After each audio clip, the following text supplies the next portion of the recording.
Mrs. Dillon. Here. Mrs. Dimes. Here. Mr. Orico. Here. Mrs. Ramirez. Here. Mr. Rignetta. Here. Mrs. Volpe. Here. Mr. Walsh. Here. Mr. Wickberg. Here. You have a quorum. Thank you so much. I'd like to ask everyone to please stand for the flag salute. The flag is located in this direction of the room. I pledge allegiance to the flag of the United States of America and to the republic for which it stands, one nation, under God, indivisible, with liberty and justice for all. Kevin, would you please read the mission statement of the Colts Neck Township Schools? Sure. The mission of the Colts Neck Schools is to empower and inspire students to be confident, creative, self-sufficient learners, to maximize their strengths and talents, and contribute as responsible participants in their ever-expanding world. Thank you very much. All right, so we go over this. Pursuant to the Open Public Meetings Act, Chapter 231, this meeting has been duly advertised in the Asbury Park Press in a schedule of meetings dated January 11th, 2024. Notice of which has been filed with the Deputy Clerk for Colts Neck Township, and the requirements of posting of notices have been met. At this time, we're going to take comments from attending constituents on all subjects. Just a few reminders. This evening, we are operating as a COW meeting, a committee of a whole meeting, and so we're going to take comments from attending constituents. Following that, you'll see in our agenda we have a presentation being done. After that presentation is completed, we will take questions from the board. However, we will not take any questions from the public. So I wanted to let the public know that in case there was anything that the public wanted to say about anything completely on the agenda at that time. If you are going to come up and speak, I ask that you please, is that on already for them? No, okay, so you have to hold down the power mute button until the light turns green, and then you'll speak. And when you stand up, please say your name and your address for the record. Any comments? All right. I will close the public comment section of the meeting. All right, and moving along, we will move to the action items for approval. So I am looking for a motion to move action item number 1 on the agenda. Motion. Second. Any questions or comments about action item number 1? All right, Vince, may I please have a roll call?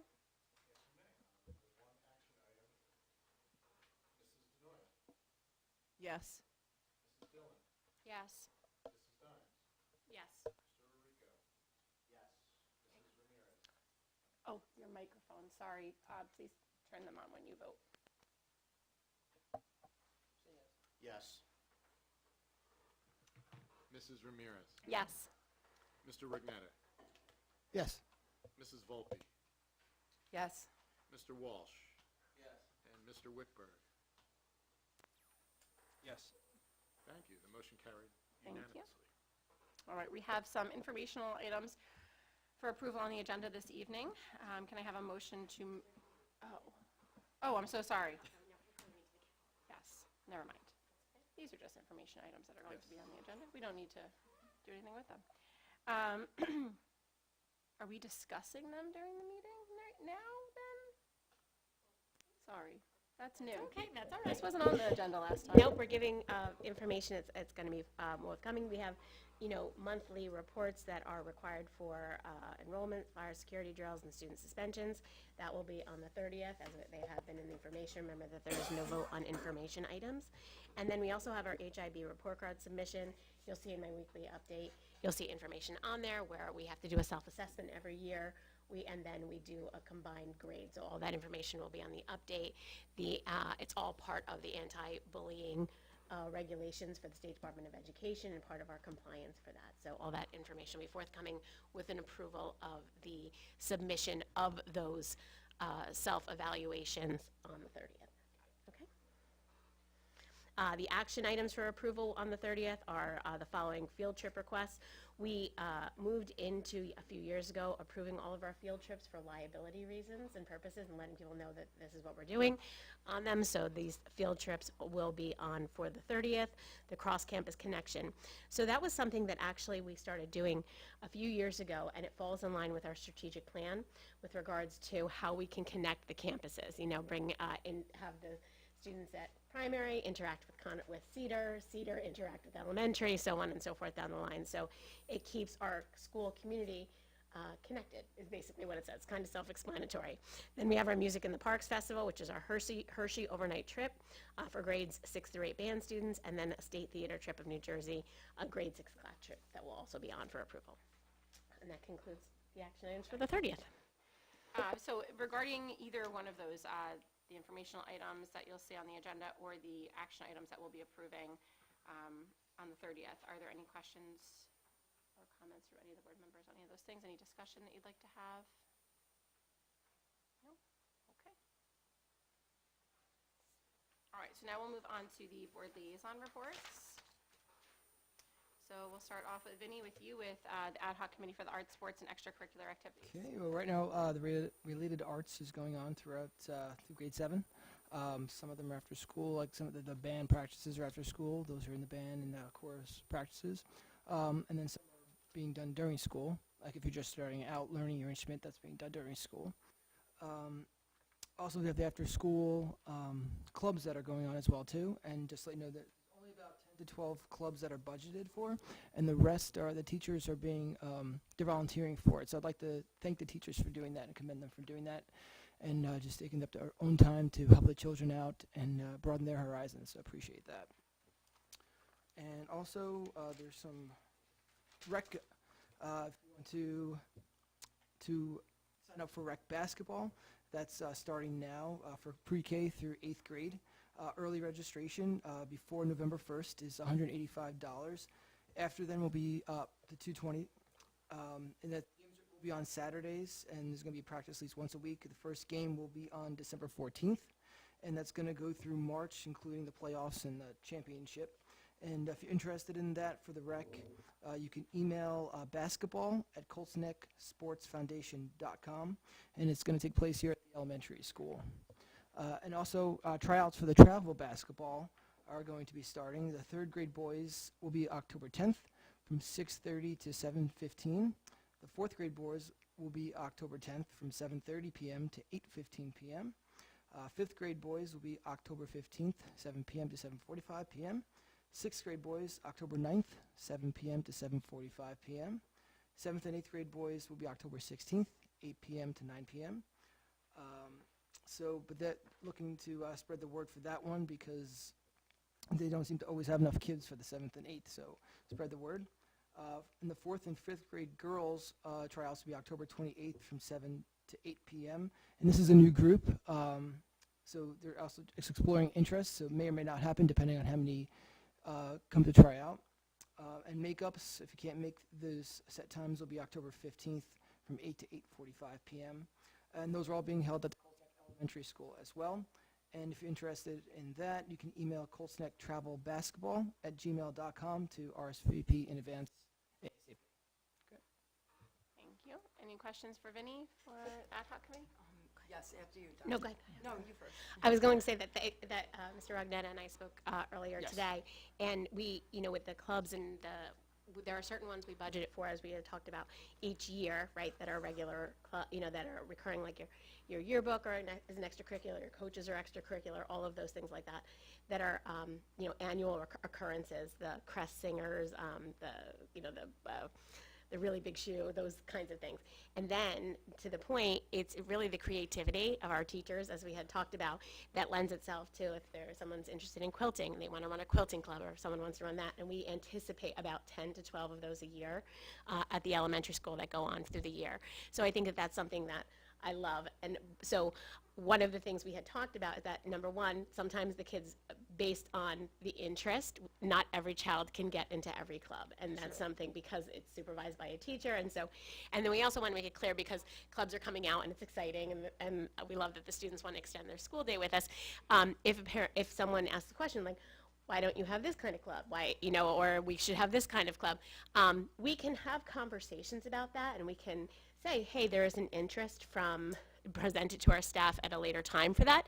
And if someone wants to pick that up, that's, we can have further conversations about that. Yeah, but the other part was we had also spoke about with extracurricular activities. I know I'm crossing between Mr. Walsh and Mr. Rugnetta with regards to activities. So I don't know, we can hold off for that for the senior citizens liaison report, right? Yes. Okay, perfect. And we also Perfect. touched base about doing a formal meeting together Yes, with the ad hoc committee, as well with the stakeholders. And yes, perfect, come hopefully next month sometime, perfect, depending on when their availability is. perfect, thank you. Yeah, my question was, you had said that they volunteer, the teachers, right? But they get compensated for the clubs, right? They do. Okay, I just want Yes. to make sure they are paid because. The volunteer is the idea. Yes. Yes. Sorry for Yes. the new. Yeah, I just want to No, make sure yeah. that they're certainly not doing Yeah. what they should Yeah. be doing. They're not The getting- Yeah. typical clubs there will always will be, and then the other clubs volunteer to make the club and to yes. Yeah, the concepts are, they come forward if there's an interest, and we've had different interests in different things throughout the years, which are cool, Even at the middle school level, they, come up with different ideas for them. Thank you for clarifying that. Yeah, Yeah. no, I just want to make sure. My daughter enjoys them, and we do appreciate those clubs. Yep, thank you. All right, any other questions for Vinnie? All right, let's move on to our board member liaisons. Brenna, Allison, what do you have for the parent advisory? So anyone who did sign up for our parent advisory committee this session, I believe it was around 45-ish. They were sent an email with more information about our first introductory meeting, which will be a week from today on the 16th. There's a 10 a.m. session and a 7 p.m. session. We sent out kind of our norms and guidelines from last year's sessions to kind of get everybody kick-started, because we're hoping to kind of jump into work a little bit more quickly this year. But we're looking forward to it, and we'll see everybody who signed up next week. Thank you. Any questions for Brenna or Allison for parent advisory? I actually have a question. Can parents still sign up for that? I know last year we even had a couple parents that wanted to sign up like after even the first meeting. Is there going to be a hard cutoff this year? What's the thought? That's more than we had last year. Yeah, oh yeah, Okay. it's definitely more. We haven't discussed. I do think it seems like this year we're going to try to keep it to one group and split to an AM and a PM session Okay. instead of having two different subtopics. Okay. Because it seemed like there was a lot of overlap last year, and I think honestly everybody just wants to be able to talk about the same things at the end of the day. Not sure about the cutoff. We haven't had that arise yet, that situation arise, so I guess See how it goes. TBD. Yeah. Okay. All right, great. Any other questions for Brenna? All right.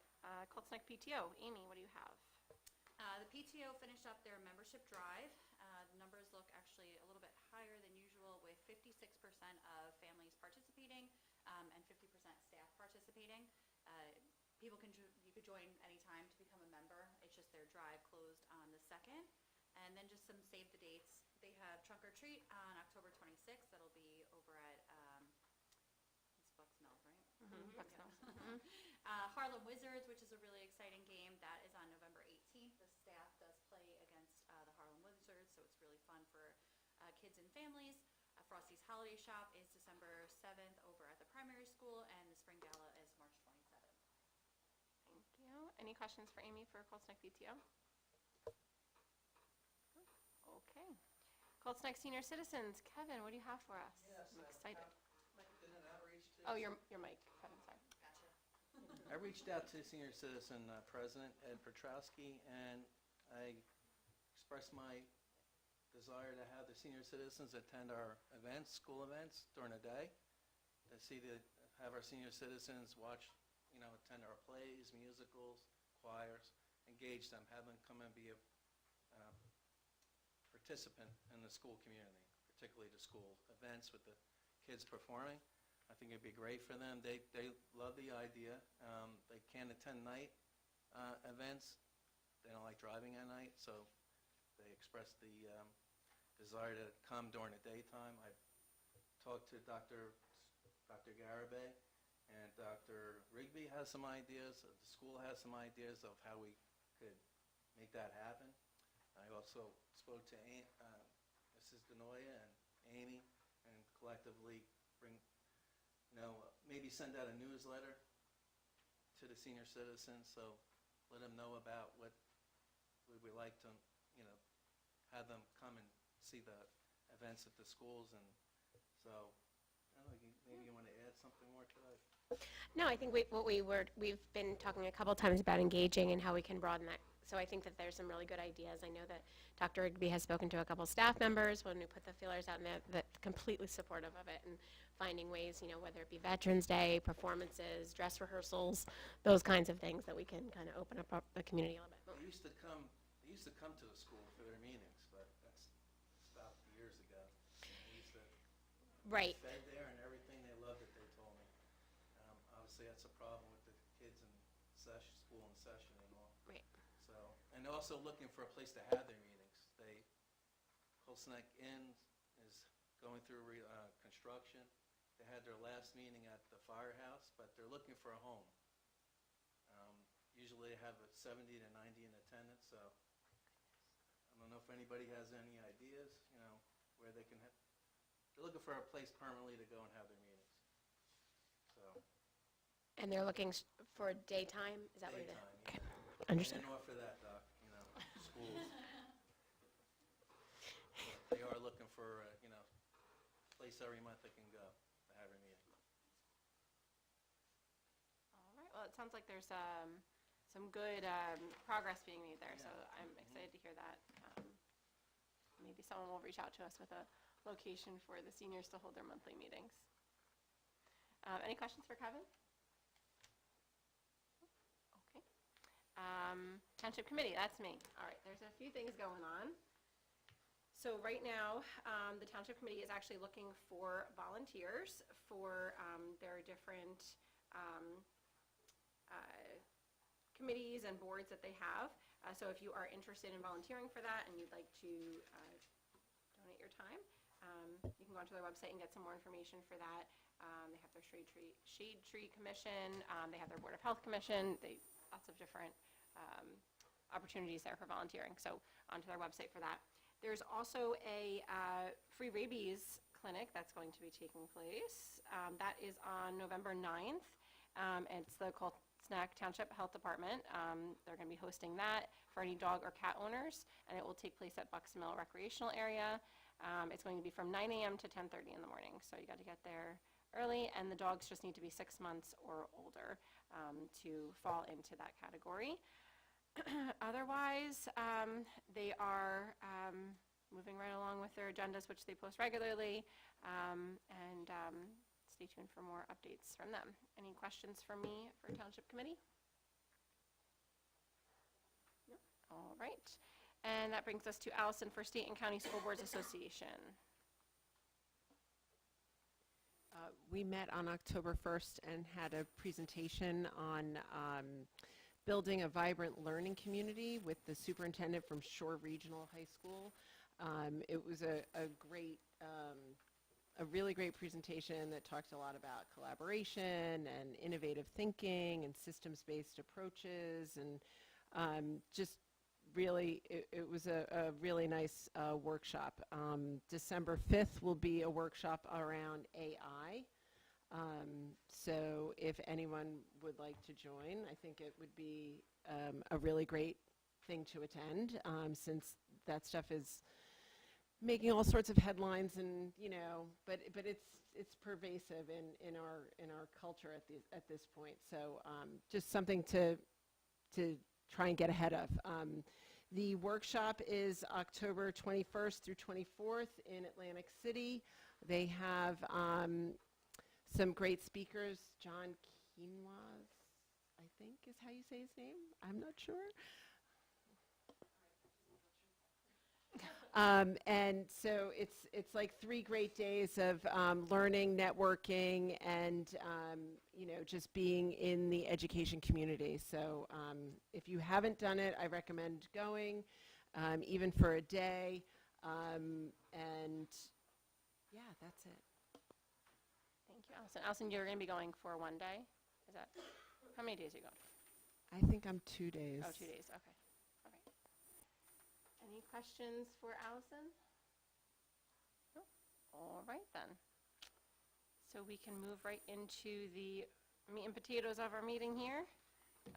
And we will begin with our presentation from Mr. John Swisher from Suppley Clooney Co. Did I say it right? Okay, great. And he is going to discuss our 2023-2024 audit results for us. Yeah, so hold down that power mute. Oh, touch it again. Hold it down. There you go. All right, you're on. Testing. I'm certainly loud enough. I don't think I need this, but I'll give it a shot anyhow. My name is John Swisher. I'm a partner with Suppley Clooney & Company. We've just finished up the engagement for the year ended June 30th, 2024, and I put together a little bit of a presentation. A lot of new faces on the board, okay? In the past, before the cow became the thing, we had the Finance Committee, and I would sit with the Finance Committee and go over it literally for an hour each year. I'm not going to try and do that tonight. I'll try to be as quick as I can, but there's a lot of stuff here to unpack, and I want to make sure that everybody kind of understands what's going on with the audit. If I go too fast, if you need me to come back, et cetera, just let me know and I'll come back. So let's see if we can go through this quickly. I'll try not to stand in front of the screen while I do this. Usually we'd have a PowerPoint. It's Excel because my daughter wouldn't do the PowerPoint for me. And you have to pay her to do that anyhow, so it's a little bit wonky tonight, but stick with me. So the audit, okay, June 30th, 2024 is the audit that the school year is under this year. It's required by state statute. Every school district in the state of New Jersey has to have an audit, okay? It's a financial statement and compliance audit, not an operational audit. Big difference, okay? We're looking at the financial statements, making sure they're free from material misstatement, looking at internal controls and compliance with the rules and regulations, the feds, the state, and the board, okay? But not making sure that we're doing things efficiently. That's not for us. You can have an operational audit done if you want. There's nothing required by the state. Kind of an interesting thing. That was something that was talked about 5-10 years ago, that operational audits would take place. Didn't get any traction. But that's not what we're doing here tonight. We're doing financial and compliance, okay? So the status of the audit. The audit fieldwork is complete. We're waiting on a couple of pieces of information from Vince and Mary Jane, and then once we get that done, we'll produce a draft which you guys will get, and you'll have a chance to look over before you have to accept it. I would imagine the draft should be done sometime next week, and it should be filed with the state shortly thereafter. It's due by January 15th, 2025. That's interesting because in the past, it was due December 5th of every year. It has not been filed by December 5th since pre-COVID. Okay, we've been filing, generally speaking, at the end of January for the last X number of years. So we're kind of back to where we used to be, okay, because you want that reporting to be done close to the end of the year. You don't want to wait 6 months to get your report. So as I scroll down here very awkwardly,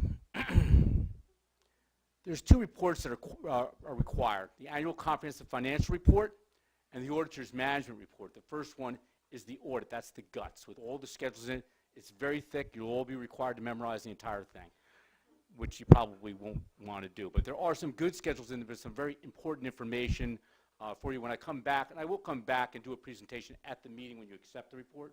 We'll talk a little bit more about the report and the details.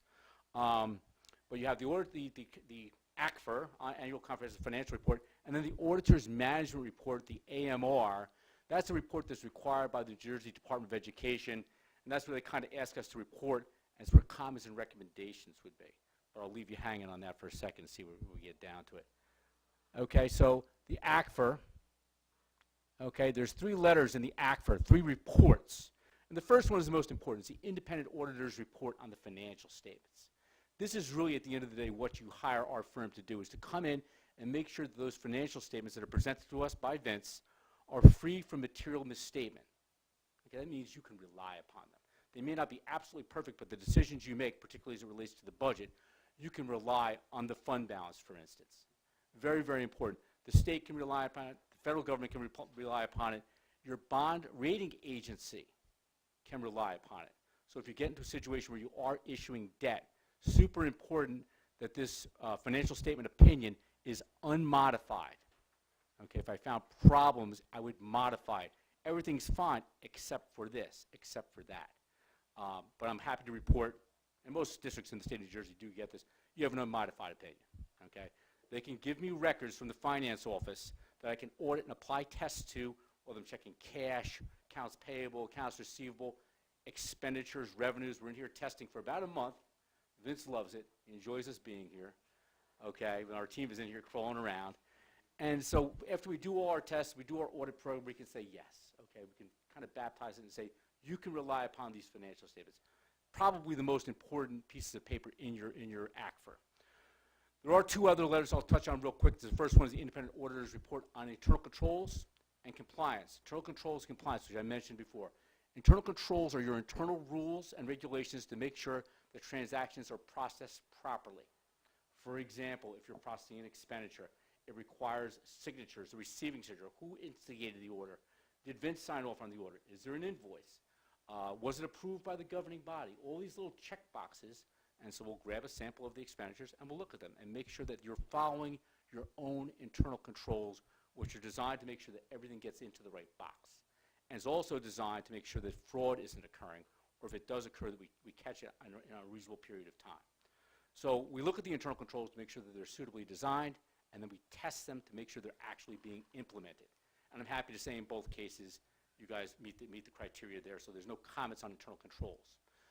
Compliance is everything, okay? We live in the state of New Jersey, great state, a lot of compliance, a lot of rules and regulations, okay? If I just went into payroll, or I went into bidding, the local public contract law, all kinds of compliance, and we do testing on that as well.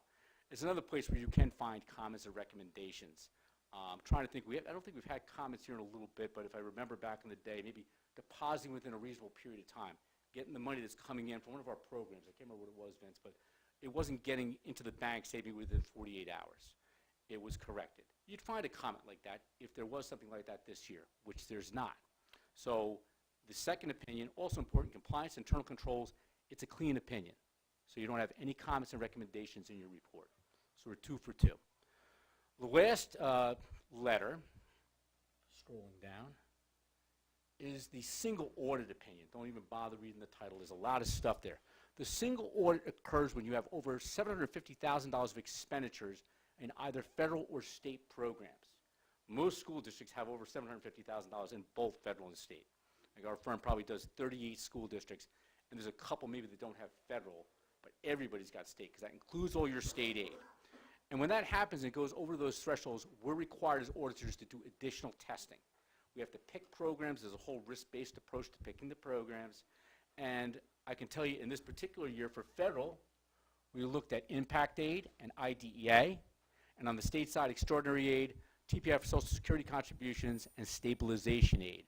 And what happens is the state and federal government puts together compliance supplements for us. It makes us do additional testings of things they want us to look at.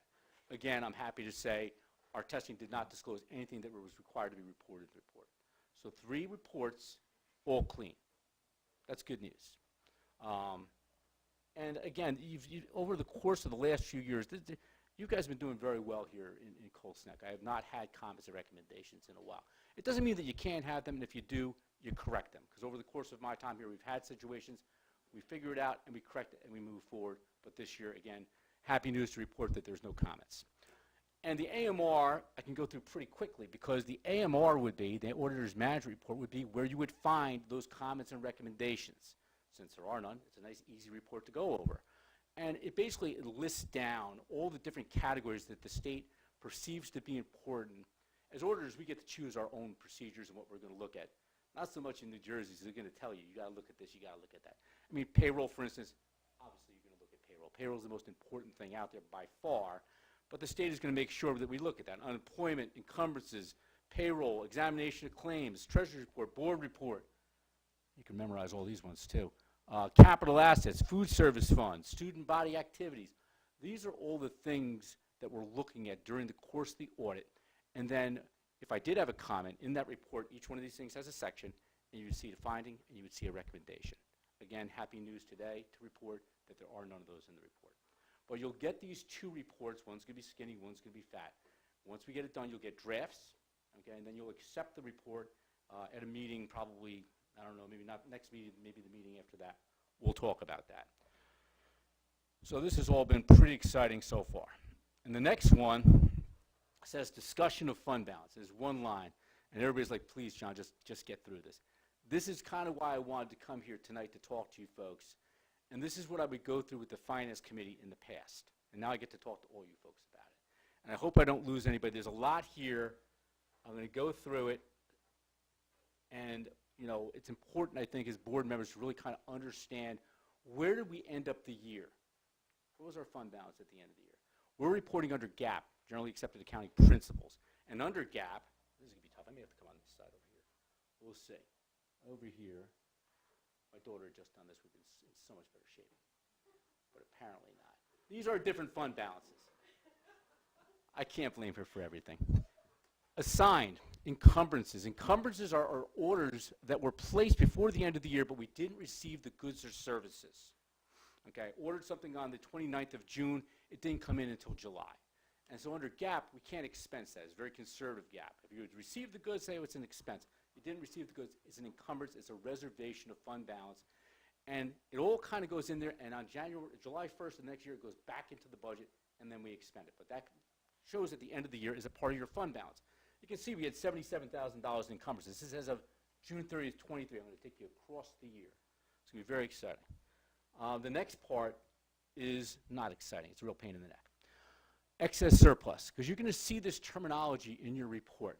Excess surplus is a contrivance of the state of New Jersey, and it goes back probably about 20 years, maybe even 25 years, where they decided back then that you could only keep 6% of your operating expenditures in surplus, in unassigned surplus. If you had anything more than that, you had to push that back out as tax relief to the taxpayers. The state of New Jersey trying to get local taxes to come down. And they chose 6%. Within 2 years, they changed that to 3%. Within another year, they changed it to 2%, which is where we sit today. My point is saying that it's important for the board to understand. To me, they just kind of came up with a number. Okay? I run a business. I try and keep 3 months' worth of payroll in the business at any point in time in case something happens. I can tell you 2% is not 3 payrolls here in Colts Neck or in any of my school districts. So I don't particularly like the idea of excess surplus, but be that as it may, it is part of the rules and regulations, the compliance of the state of New Jersey. So what ends up happening is at the end of the audit, when you decide how much surplus you have and you apply this calculation to it, you would put it as excess surplus and it gets used 2 years hence. In other words, excess surplus at the end of 24 would have to be used in the 26 budget. Okay? Pretty straightforward, 23 and 25, et cetera, et cetera. And so this calculation comes up at the end of the year, and do we have excess surplus? And again, I'm your independent auditor. I'm not here to spin things or anything like that, but it's important that you understand when you hear the word excess surplus, that's something that come up by the state of New Jersey. Okay, it's not an internal thing where we decided rationally as to how much surplus we should have to make sure that the operations of the school district go unimpeded if something happens. Okay? So just bear that in mind. And we didn't have any excess surplus at the beginning of the year, so nothing in prior year. So there'll be 2 parts of it, prior year and current year, because again, the previous years would still be there, it would be used in the budget, and the current years would be used in the year after. So there could be 2 pieces of excess surplus. Then we go into our restricted reserves, and I'll try and pick this up. Emergency, maintenance, impact, capital reserve. These are all restricted reserves, and this was kind of the give back by the state when they came up with that 2%. We'll let you put money aside for important things. Capital reserve is pretty obvious. You have a long-range facility plan of all the things that you folks want to do. The only thing that can be used out of capital reserve is something that's in your long-range facility plan. And you're allowed to put money aside that is protected from the excess surplus calculation, okay, for capital. Same thing for maintenance, pretty straightforward again, for unexpected maintenance costs, okay? You have a district, you have a bunch of buildings, you've got a lot of maintenance. We budget for maintenance, but things come up during the course of the year. They're allowing you to put money aside, which is important, and it's important to fund these reserves, okay? That way you don't get caught short if something happens. The other 2, emergency reserve, pretty straightforward, okay, if there's an emergency. Never cared for this reserve. The rules for getting money out of the emergency reserve are very restrictive. You need the approval of the county office. They'll allow you to use that for security improvements, but not a whole heck of a lot else. So that's kind of a wonky one. Impact aid reserve. We're in Colts Neck. Okay, so we get this impact aid based upon the number of students that are on the base. Okay, we've gotten this for years and years and years, and they allow you to take that impact aid and put it aside. And you can use it for capital or general purposes. So that's really kind of a good one to have, very flexible. Coming to the end, and this is the hard part. Once I get rolling, we'll go across the year very quickly. Okay, unemployment insurance reserve, pretty straightforward. We're kind of self-insured for unemployment, so we have money set aside. If we have layoffs, God forbid, you have money put aside for that, okay? Designated for subsequent years' expenditures, that's money that our own money that we're going to use as a revenue in the succeeding year's budget, okay? Our budget is balanced, we have revenues, we have appropriations, and we can utilize some of the cash that we have on hand as a revenue in the budget, and that gets, under GAAP, gets put as a separate number, $1.8 million last year, and then unassigned, whatever's left over, okay?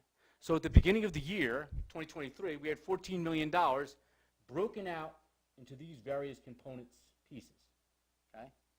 And we can kind of see, it's important to go back and look at this, maintenance, impact, capital reserve, all very healthy, okay? That was the product of many years of putting money in there at the end of the year. We're going to get to that as we go across the columns here. I'll show you how the money gets in there. But we took many years here that the board decided over the course of many years to fund those reserves. And we're going to see what happened to them in a second. So in 2024, we go into the next year, okay, and January 1, or July 1, okay, those encumbrances can come out. You can see the encumbrances roll over to the next year, but that money's gone July 1st because it's already slotted for these orders that were open at the end of the previous year. As we go down, we see that in the budget for 2024, we used our emergency reserve, we used some of our maintenance reserve, some of our impact aid reserve, okay, the money that we put aside for the 24 budget at the end of 23. So all this money, July 1st, is spoken for. It was out, all right, including this encumbrance piece. I like to put them in two separate columns here. Then, this is kind of important. During the course of the year, we did an amendment to the budget, our big project, okay? We had built up money over the course of the last few years. This could be like maybe a 3-year process, 5-year process, where we went and took out big pieces here. I think that's it, right? Okay, so we took out from our impact aid reserve, capital reserve. Unemployment is not related to the project. Okay, but those two big pieces, the $6 million that we took out to do, and I'm drawing a mental blank, I'm doing a lot of ESIP, right? Okay, I got a lot of districts on my mind. We utilized these reserves that we had built up over the course of time to do this big ESIP project. Okay? As a result of that, you're going to see these reserves are going to be lower at the end of the year. But it's a process that a lot of school districts go through. They build up the money in these restricted reserves, and when the time comes, you utilize it and do the project. One of the advantages of doing that is you're not out to referendum. You're not borrowing money, and you're not paying interest. Okay, so it's a way of going about funding projects, and the $6 million is a pretty decent-sized project for you folks, and that was the result of this plan that was done over a number of years. Okay, moving right along. These next two columns are very exciting to me. Excess revenues, unappropriated, unexpended appropriations. This is how you regenerate your surplus. So we just talked about using a lot of surplus. I showed you 23. I showed you what we did in the budget. I showed you what we did in the amendment. So we used a lot of that surplus, a lot of it. You have to make sure, this is maybe of all the points that I make tonight, you need to regenerate that surplus. You don't want your surplus going down like this. We talked about bond rating agencies earlier. They want to see your surplus trending upward probably, but at least staying the same and not going down. That's a great way to get a higher interest rate on a referendum down the road. They really, really look at your surplus. So how do we regenerate surplus? We have a budget, okay, and in that budget, we anticipate revenues, okay? And sometimes the revenues will come in higher than what we budgeted or lower than what we budgeted. And you can see here, $2 million excess, so higher than we budgeted. So you might say to yourself, well, didn't we know what we were budgeting? Colts Neck is an interesting place, right? I got to go over one column here. This is the different components of the excess and revenues. We have interest, transportation, miscellaneous, SUI, but these are the big two pieces, extraordinary aid and impact aid. And both of those things are interesting in as much as we don't know, you're not going to know when you're doing your budget what you're going to get. You're going to start working on, what year are we in now? 26 budget. Okay, I got that one. You can start working on the 26 budget. Who knows what we're going to get in extraordinary aid? Nobody does. Okay, we have to know what the number of students are, who falls into the different categories as we put together our extraordinary aid application, which happens in March, April. Okay, you don't even find out what the award is until May or June. You don't receive the money until September of the succeeding year. Now, you can anticipate extraordinary aid if you want to. Some districts do. But how do you anticipate something that you don't know that you're going to get? Another interesting point about extraordinary aid is the state's got a big pot of money for extraordinary aid, and then they decide that they're going to fund 69% of it this year, 58% of it, and that goes up and down as well. So if you think you can get ahead of the curve by saying, well, this is what we estimate our students will be, you don't know how much they're going to fund. So that's always, it's not easy to deal with that number, and it's always been the district's way. They don't anticipate. So whoever comes in goes into the next year and helps you to build back your surplus. Impact aid. Impact aid has been a huge piece of Colts Neck over the last, whenever since it came in. It's got to be 20 years ago now, okay, easily. And if you remember, I know that Vince remembers, you go back to 2016, maybe the sequester, okay, the sequester. And impact aid was one of the things that was on the chopping block. And Vince was looking for news for what was going to happen with impact aid. If you lost impact aid, it would be impactful.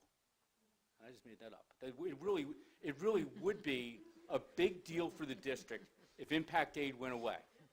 And again, we don't, generally speaking, anticipate that as a revenue. We utilize it, and you're going to see, to fund our reserves. You know you're going to get something in an impact aid. And it's strange the way the money comes in. We'll get a couple of checks in February, one in March, one in May for like 3 years ago. Well, how the federal government comes up with that number is a little bit of a mystery. But it's been very, very productive for the district. So that's kind of how we generate back our revenues. And then we have our appropriations. Okay, so we're generating back. We finished our budget, and we had $2.5 million left over, of which 1.7 went back into surplus. I know I'm standing in front of some people. And up here, $795,000 went into encumbrances. So 2.5, what does that mean? I have a little analysis down here. $30 million budget, 5.6% of your budget was unexpended. Okay?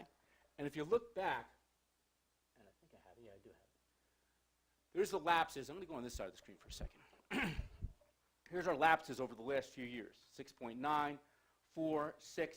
This 21's an oddball year. That's when we had COVID and nobody was in school. Everybody had a lot of money lapsed in that particular year. 5.2. It's kind of in line. Okay? What I see around the state, 3 to 6%, generally speaking, in that area of a lapse. There's a concept out there known as zero-based budgeting. Okay? Let's make that tighter. Okay? We don't need all that money. And you can do that. Okay? But the problem is, if you have a bad year in the succeeding year, you're still dealing with the tax cap. Back in the day, and a lot of people did this, they budgeted a lot tighter, because if things went wrong, okay, with transportation or special education, if things went wrong, you just raise taxes in the next year. Now you can't do that because you have that tax cap. Okay, so you have to be very, very careful when you consider that. Okay, so that's the second piece of what we've done here to regenerate our surplus. So going back up again, I haven't lost anybody yet, I don't think. I'm getting close, though. Okay, these two together, okay, we're regenerating back about 3.8. Tremendous. Okay, so your surplus is going to kind of go up at the end of the year, which is good. And that's kind of been a little bit of a trend that I'm seeing this year across my districts. Everybody's up a little bit. I'm concerned a little bit about the future, okay, just in general because of all the COVID money has flowed through the districts. I don't know if the Colts Neck is that exposed to it. Some of my larger districts are really exposed to it. When that money goes away, we're going to find out what happens. But let's get to the end of the story here, okay? In June, you folks on the board approved a resolution to allow Vince to transfer money to the restricted reserves, okay, in June. And I give him the numbers once we're done with the audit. They're his numbers, by the way. But once I get the report kind of done, I sit down with Vince. I say, listen, here's what you have. What do you want to move to your restricted reserves? And I leave him alone for a while, okay? And we talk a little bit. I can't get involved with this, okay? I am independent, for the record. And Vince is the one that makes the decision on this. And he's decided in this particular year, okay, to put $400,000 into maintenance, the full piece that's allowable by law, and, sorry about that, come on. That worked out pretty well, hold on. Full piece that's allowed into impact aid, you can put the full piece that you received away. Another $400,000 into capital reserve. So what we've done, what Vince has done, is move about $2 million out and protected that from the excess surplus calculation. And starting to get those reserves, those restricted reserves, built back up again. Because we kind of raided the cupboard a little bit to do this project, all right? Then we had to put aside money for the 2025 budget, okay? Under GAAP, again, we take our surplus and we allocate it. So this piece, $1,033,000, is revenue that the district is using to support the budget in 2025. Okay, that's going to be on the balance sheet at June 30th, 2024. And then at the end, once we do our excess surplus calculation, this year you'll have excess surplus of $500,000, $545,000. Okay, that's going to be up here. That has to be used, here's the test. If it's excess surplus at the end of 24, it has to be used in what budget year? 26, 2 years hence. Okay? And so, and Vince, I don't know if you want to jump in and talk a little bit about your rationale. It might be a good time for you to, I know what it is, but I'll let you do it. So I kind of looked at this with a principle of conservatism, meaning although we had the authority, we could have gone higher. You know, I looked at this to say we definitely should be reserving money to begin with because we've depleted a lot for use in the ESIP. But we also want to strike a balance in the sense that I think it's conservative to have some of that excess be used for part of that 25-26 budget because of possible restrictions in tax levy. We don't know what our scenario might be down the road, so let's kind of anticipate some of that excess to offset any changes that may be reflective in a tax scenario. Correct. Tax-based revenue. Yeah, so basically it's going to be a head start to the 26 budget, okay? You're already going to have $545,000 put aside towards the 25-26 budget, okay? And again, it's philosophy. We're into the philosophy class now, and I'm not involved with this, but I know that he takes a lot of time. This is not a decision that's made like this. I have to wait, and Vince comes back with, you know, the white smoke comes up, and here comes the decision. This happens in every school district, by the way. Every school district's board, I shouldn't say everyone that I've ever interacted with, allows the BA to make this decision. They give them a little bit, you know, some space to move, and then they make the decision at the end of the year, okay?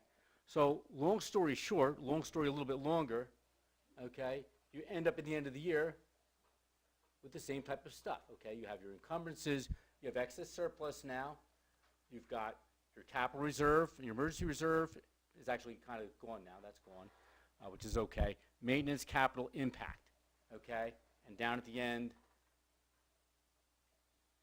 2.4 in unassigned, 10,748,000 lower, but only because you use that $6 million to do that project. Okay, so your surplus just on a regular operating standpoint is up, but you use those restricted reserves. So this is basically, and I'll stop now and take questions because it's a lot. And I'm happy to come back again and go over this with you. I kind of, it's funny, over the course of the years that I've been here, I've worked with finance committees 1 year, 2 years, 3 years. They really start to kind of get it. For some of the new folks here, it's not simple stuff, okay? But I think that it is important, particularly in this first year with a lot of new faces, that you understand kind of how things are coming together within the financial statements. So I'm going to take a deep breath here and take questions from the board now. Thank you so much. So who has questions for Mr. Swisher? Not everybody at once now. Listen, it's like being fed with a fire hose. I do understand that.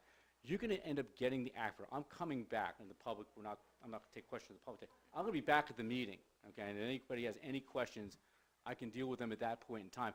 And once you get the ACFR and the AMR, okay, we'll talk about that. There's a schedule, and there's C1, which is a great schedule. It talks about the revenues and expenditures by the various categories. I'm talking on a grand scale here, one by one. You can look at them. Very user-friendly for the board. All these pages in the report, those 7 or 8 pages for the C1 are probably the best ones for you folks to be looked at. But we can talk about that. So talk to Mary Jane, you talk to Vince, you have any questions? Oh, I got a question. Yes, great news. I do. I know we talked a fair amount about impact aid, and we've discussed it a lot before, but one comment that you made that, you know, we can kind of count on impact aid, and that one year that we didn't get that impact aid in Yeah. time. Hurts. Yeah, but is that reflected in this? No, Or this goes back, this is, it was This last is- year, right? Yeah, It was because last year, that's the Vince. year Yeah. before, so do you see the Correct. excess impact aid in this? Like, is So, that? so. a good question. I think what you're referring to was the state Ah, military impact. aid. Okay, It so was that's that separate different. little So it's a piece that you it's a got. different kind of Okay, okay, aid from the. This is the from federal piece, but there was a Got state it. piece, right? There was a state okay. piece. All And right. will we be getting that, Vince? And that occurred, not to go into a big story, Yeah. but because we didn't get a certain section of the federal dollars, they Right. did not, the state did not calculate a military Mm-hmm. impact aid payment for us. Okay. So that was the year that we had decided to apply for stabilization aid. Right. Which Kind of was fill in the gap, fact part of this fiscal year. fill the gap. Okay. That aid coming in, yeah. So real quick, and I promised you that I was done, 2 seconds time further. You do have proprietary funds, your food service fund, and your preschool fund. Historically, there's been issues with the food service fund being above water. You're supposed to be at a break even, right? You're not trying to make money on these things, but you're supposed to at least be at a break even. And this is the schedule that you will see eventually in the report, and it kind of goes through the different categories of revenues. Maybe it'll go through it. Come on now. Okay, daily sales for your lunches, your expenses, okay, and salaries, benefits, et cetera. We have a small loss on the operating side, then our subsidies, our interest comes in. Bottom line is, we had a net profit of $1,160 in the food service fund, which I'm happy about. And you have fund balance at the end of the year of $63,000. I want to say, if you went back 4 or 5 years ago, that was running at a deficit. The school district then very soon went out of National School Lunch and rectified that. And you can correct me on that, Vince, if I'm incorrect. Yeah, quite some time ago. It was here for longer ago. Yes, there was a time in our history when we did have to contribute to. We were actually contributing from the general budget in. The same thing happened with the preschool program, which is now healthy, okay, and we have a fund balance at the end of $284,000. That means when you figure out your fees in the next year, you can utilize some of that to offset some of the fees. Okay, so the proprietary funds are also kind of very interesting, setting the price. You're running a little business, okay, and you've got to set your price to make sure you can provide the service at kind of a break even, a little bit of a plus, so you don't end up in that deficit position. So again, I'll stop now.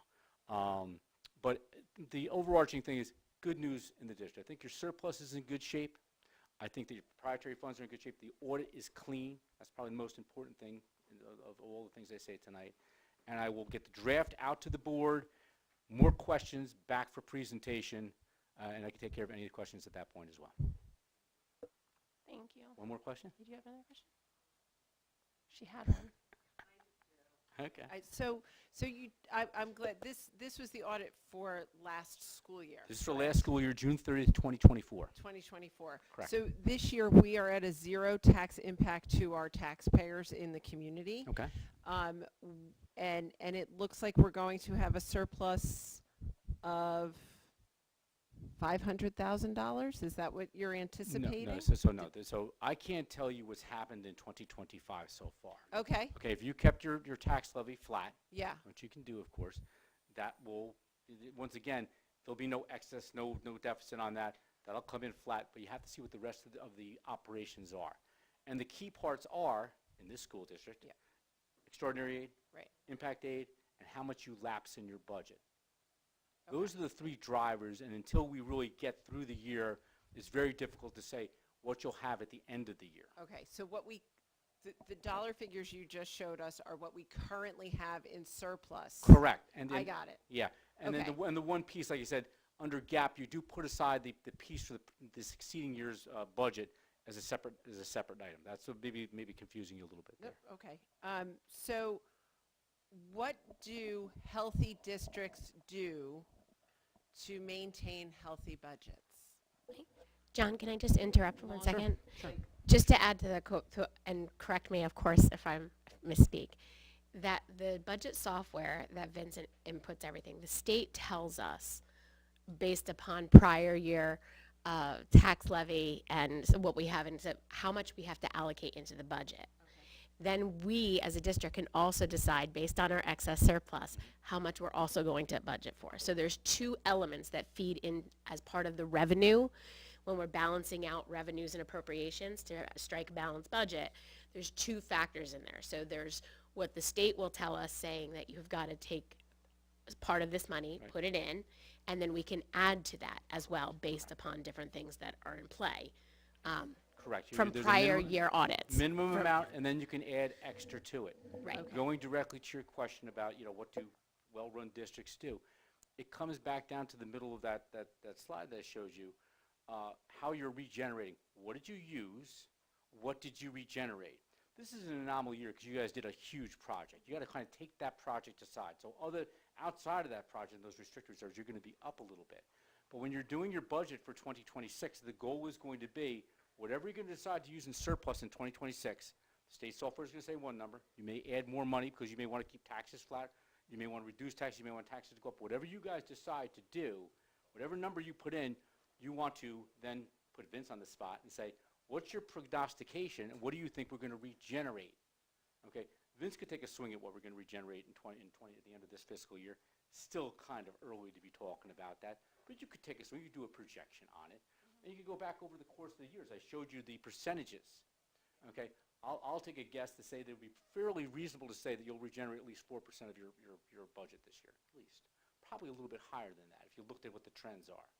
Unless, and again, special education, transportation. The municipality has it easier. Don't tell them that I said this. Municipality has it easier because special ed student moves into town. It changes everything. You budget what you budget, and then it can change on a dime. Transportation costs have been crazy. Insurance costs have been crazy. It's been very difficult to budget in school districts, always difficult. I would say over the last 5 years, much harder, okay? So that's basically, you want to make sure that you're not budgeting any more surplus than you believe you're going to regenerate. That way your surplus is at least staying level or maybe going up a little bit. Any other questions? Anyone else? No? Okay. So this report, when it's completed, we will get it as the full board, and then it's also a public document. So this will be available on our website. Yep. For the public to have access to as well. So Wonderful. stare at all these numbers a little bit more. Exactly. Well, I thank you for all Thank staying you. awake during this. I Thank you. appreciate it. And through Vince, you can get to me at any time. Call me with any questions you have. Thank you very much. Thank you. Thank you, John. Hey, John. All right. So I think we can move along in the finance section to the number 2, Commission for the Blind Contract. Right, so this is something interesting that I haven't actually encountered in all my years here, but it does exist. These are basically services that the state of New Jersey provides for a student in need who requires these services, happens to be in our district. So through the Commission of the Blind, they send a contract to say we have a student on record that needs these services, and therefore you're really expected to agree to the terms of this for the commission to supply those services to the student. In this case, this is called education level 1 services. It's for a student for this school year. The cost is $22,420. It is something that the state will pay directly to the Commission of the Blind. What happens is probably around April or May, the state will adjust our state aid payments. So they will take that deduction out of our state aid and pay the Commission of the Blind. So we'll have an adjustment then. We just have to do merely the accounting on the back end to also show that we have an expenditure. So just bringing this up because it's an agreement we have to sign as a board, and it'll likely be on the next meeting to accept, and that's pretty much it. Very, very simple. So we have that service mandate. That's for the entire school year for that? It's for the year, Service? Okay. yes. It's basically that, the district agrees to receive educational services provided by the New Jersey Commission for the Blind and Visually Impaired.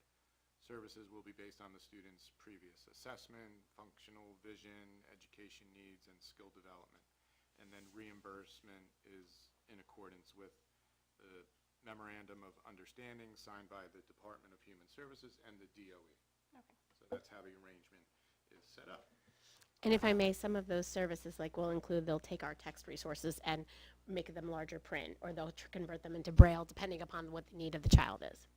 Thank you. Allison? Is this is the student currently receiving these services, or do they have to wait until we approve the contract? Yeah, there's a continuation of, that goes on for it, yes. Thank you. You're welcome. Any other questions or conversation about that from anyone? So again, we'll Okay. see this as an approval. Right. Okay, the next, may I move on? The Yes, next please, item- go ahead. Next item is, I think Dr. Garabay may speak to Correct. this. Yep, on October 30th, you'll see a recommendation, probably 2 recommendations through finance for the appropriation of either extraordinary or impact aid, and you just heard Mr. Swisher talk about those reserves and our ability to use them. This is for a contracted registered behavior technician. Without going into details for an executive session, this is for additional behavioral support for a student currently enrolled in our district who requires additional behavioral supports from a contracted agency that we cannot provide here in the district. Okay. Any questions on that? Okay. Yeah, and I don't think we know of any amounts yet. No, or the contracts, you'll, kind of impact yet. right, we're receiving that from our associates that we have, we usually have a couple different agencies, providers that we utilize and get competitive quotes for, and then we utilize them for types of extraordinary services like this. Thank you. You're welcome. Okay, and then moving on, this is something, possible membership in FLISA. That is the Federal Lands Impacted Schools Association. And I did put, or this was included in Dr. Garabay's last update as an attachment. So if you do go into that document, you'll see the link that discusses what this organization is. But let me back up. As a Board of Education and a district that receives 2 types of federal impact aid funding, one of them being Section 7002, that's not important, that's the code, but it is the section that's relevant to the property in Colts Neck, which is within the Naval Weapons Station Earl boundaries that the township is unable to collect property taxes on. Therefore, in lieu of that, we get federal impact aid from that section. So our Board of Ed has been a member of NAFIS, which is the National Association of Federally Impacted Schools, at least as long as I've been here, 10 years. We pay annual dues to that organization. They're responsible for lobbying efforts in Washington, D.C.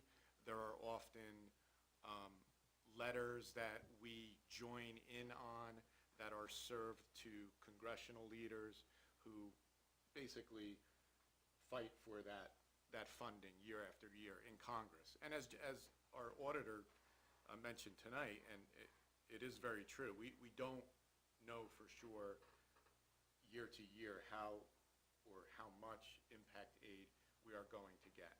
There are factors that happen politically that can hold up a funding year or a continuing resolution. So again, we're part of NAFIS. This is an additional association, and again, I'm just bringing this up for the committee because this is what we would do anyway. I've gotten, sort of letters to each year to ask if we want to join. It's a nominal membership of $500, and just some of the things that they also do. This is actually only for the Section 7002. So it's their mission is to secure federal funding for that section, for the land, the removal of land from the local tax rolls. And basically this, if we were to become a member, they have a stronger voice in that effort. We're allowed to have a say in voting when it comes to new initiatives, budgets, funding formula changes. So it's just something to consider, and that's basically it. It's advocacy efforts, if I said that correctly.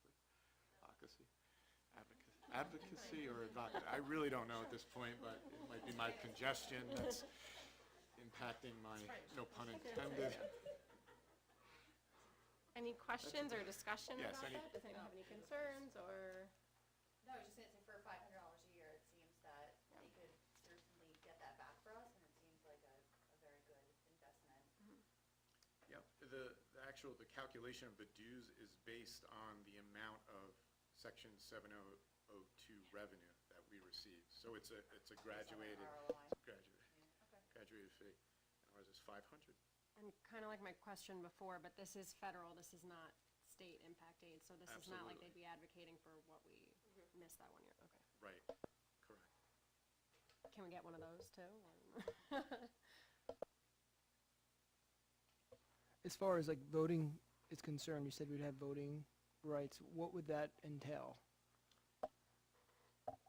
Voting rights. So I think it means if there's an issue that is pending or being considered for impact aid through Congress, this will give the memberships an opportunity to voice their concerns and probably have some skin in the game in Right. influencing This is a vote. this would be voting within the group to go vote, to go and lobby? Yes, Okay, yes.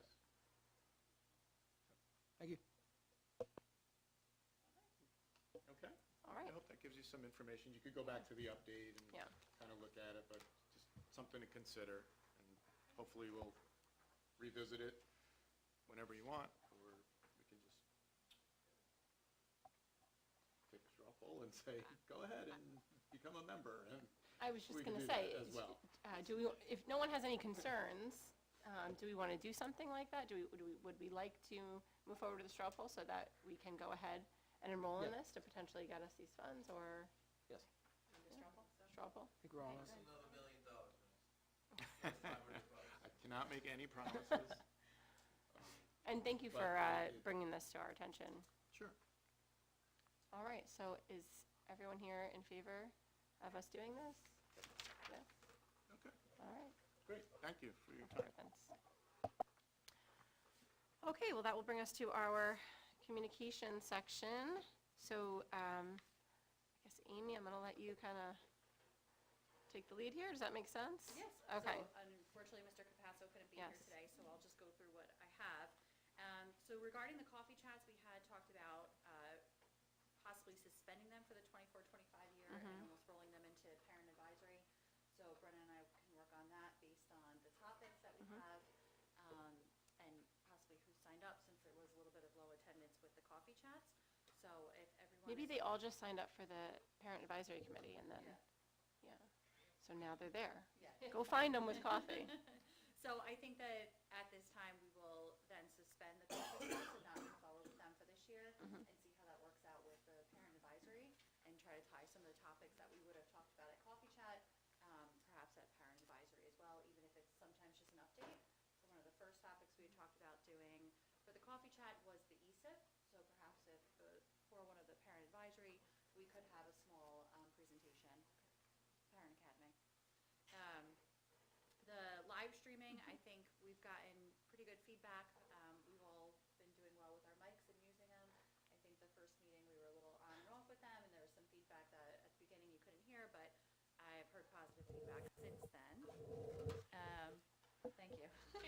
Now we Mrs. Dimes, if I may, I think we were also looking to possibly find language, if it existed in other districts, for live streaming with regards to what would constitute us having to cut the live stream, Yes. with regards to any type of misconduct or anything, interruption or, and whatever circumstances we would want to define as a board, it would be a case that we would want to probably set that into policy of some kind. So Mr. Capasso and I are going to connect about that and make a recommendation to the board with regards to circumstances that might warrant that. And then regarding the newsletter, spoke with Kevin about the senior community getting a new newsletter out. They do find it beneficial to have information on what's going on within the community, so Kevin and I are working together on that. I could bring a draft to the next meeting, something that might be helpful to go out with some dates that, as Kevin reported out, that he's working with some of the administrators, some activities that might be good for the community members to come to. So we'll have a draft of that. And then, I don't know, Dr. Garabay, if you have any updates on 5 and 6? Sure. I know those were kind of ongoing and...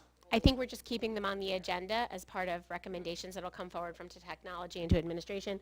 I know when we had a communications committee meeting before moving into the committee of a whole, it was something that Mr. Capasso had informed the committee about with regards to our investigation into those things and support and being able to reach a broader, utilizing text messaging, all of those kinds of stuff, which is we're limited to now. So we're looking to make some enhancements to not only just our website, but also our ability to mass communicate with our parents. And then, sorry, I skipped over number 4, which is just the change to include technology in the committee name. And we're working with Mr. Capasso on the language for that, and then we'll hopefully have that for the next meeting as well. And that's all I have for communications. Okay. Any questions or discussions about any of those communication items?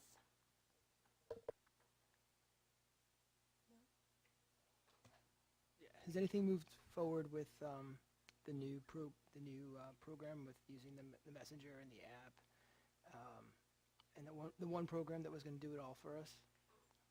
That's part of our investigation that we're budgeting out and looking in comparison, when we finally get down to it. Mr. Capasso will put together, and I will put together a presentation. Smoothly though. Exactly, yeah, we're moving along smoothly. All right. Good. All right, here we go. Buildings, ground safety, and security then. Oh, I'm sorry, curriculum. I'm really jumping ahead. Curriculum. Brenna, I will have you. Yeah, sure. So number 1 is really just kind of an update that at our next meeting, Dr. Reynolds is going to present on our NJSLA assessment results. And The draft presentation is in the attachment, so Yes, it's like yes, the it's still a draft is working there. copy and draft. So if anyone has any questions about that, definitely send them back to Brenna, and we can kind of hash them out before the 30th. Yeah, Mhm. perfect. And number 2, in terms of the opt-out forms, it's just kind of also a reminder that permission slips went out to middle school parents for the health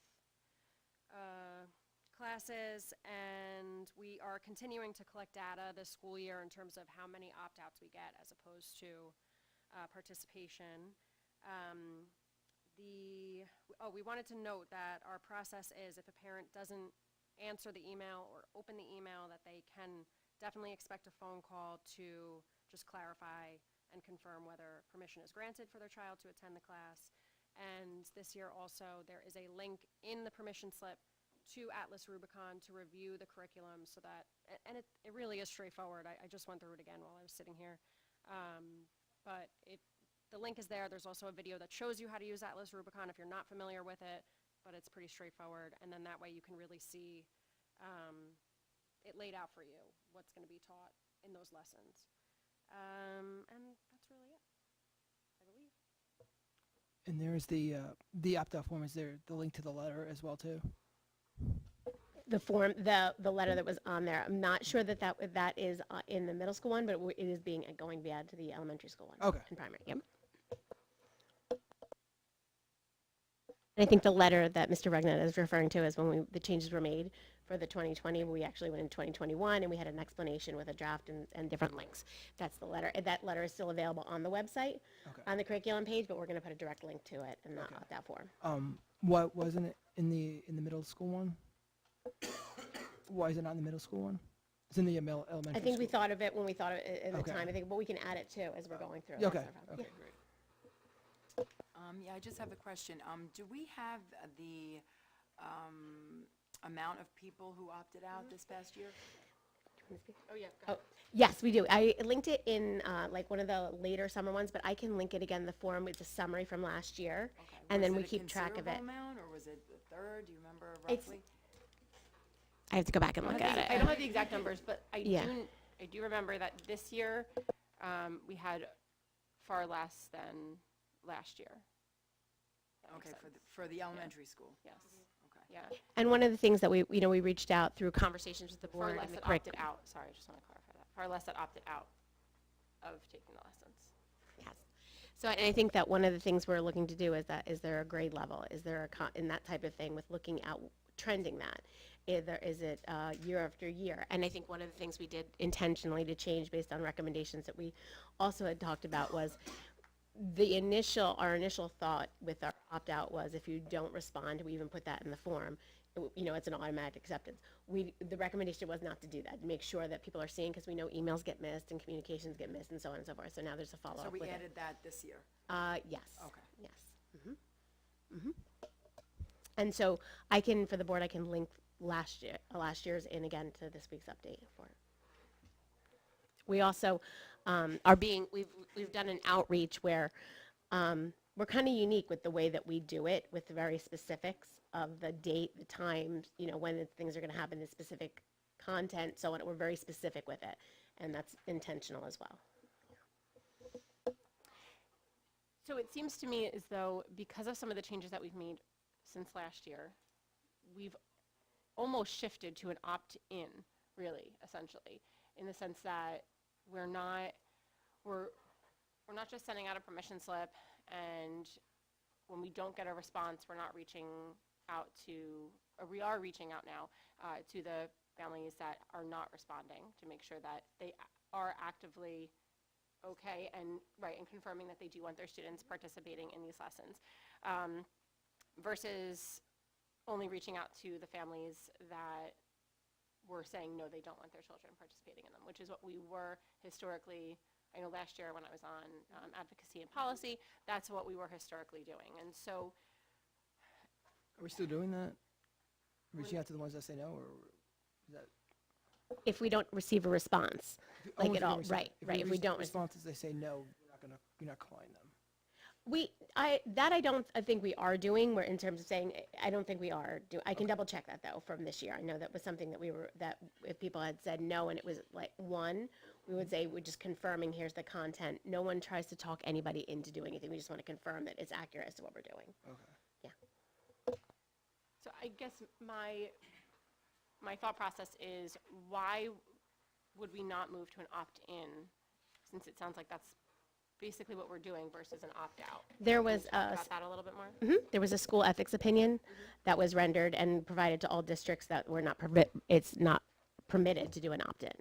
And districts who do that are considered in compliance with state mandates. So we can opt out. That's what's in the law, and I think I've included that in my updates, but I can definitely do that again, providing that. But I can provide the language of the law, the statute, I should say, and then the School Ethics Commission's decision on that said that there was a conversation when things changed in 2020, and districts had approached it with an opt-in, that the language of the law is to opt out to lessons, not the full curriculum. Specific lessons is what's in the language. And when you say not compliant, does that fall under like a CUSAC compliance type of thing? Like that's one thing that they would review within Yeah, that? when you make a decision at the State Department of Education that you are not going to implement mandates that are required by the State Department of Education and by the law, you are jeopardizing your funding. You are jeopardizing the certifications of your administrators who are refusing to implement and oversee that. You are doing a lot of things, and you are also risking your state funding. And I'm not sure about this, but does Homedale, for example, still use an opt-in? Do we know that? I don't think we should speak about I'm other sorry. districts as what their practices. That's okay. Again, It's just my that's recommendation. That's the cow adjustment here. Sorry, Homedale. Okay, so just to recap, though, what we're currently doing is we're sending out an opt-out form to our parents, informing them of the specific lesson that's going to be taking place, providing a decent amount of detail about what these lessons are, what they look like. The parents can find this information online as well. Parents have to say on this form, yes, I want my child to take this lesson. No, I don't want my child to take this lesson. If we get no response back, yes or no, we don't hear back from parents, then we are reaching out to them. What happens to the child who we can't get in touch with the parents before the lesson takes place? I don't believe we've had that situation. Okay, what would happen? Would the child still take the class? I don't want to No, no. speculate because Okay. it's not been something that Okay. we've dealt with because we do it Always in been advance able to. enough. We've been able to make a contact of some type, yes. Okay. All right. Any questions or comments or further discussion on that?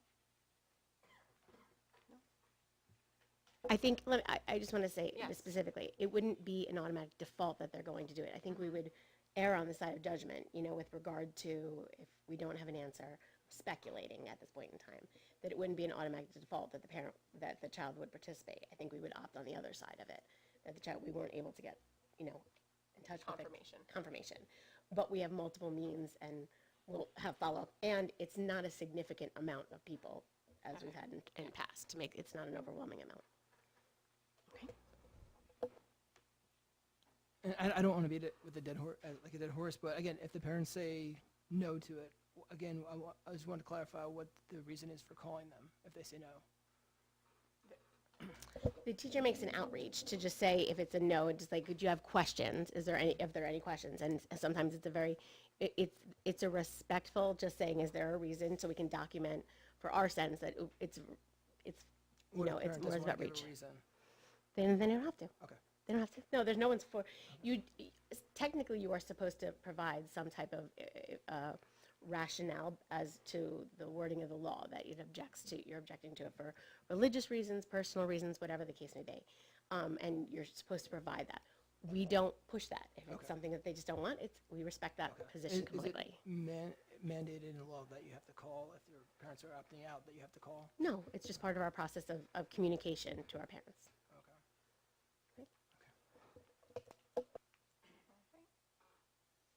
Anything? I think the intention, and just to clarify, the intention is to communicate and educate and say, like, hey, is there information that you would need about it? Do you have questions about it? And if the answer is no, then that's it. It's never an intent to challenge. If that's, we want to make that perfectly clear. And if you're not able to get in touch with the parent, that issue just goes away. Not goes away, but like if you're not able to get in touch with the parent, do you keep trying to call them back again? Or? Yes. Okay. Yes. Yeah. All right. So just a last question. So the state of New Jersey actually threatens the district that if we don't provide the students with this class, they will keep funding from this district.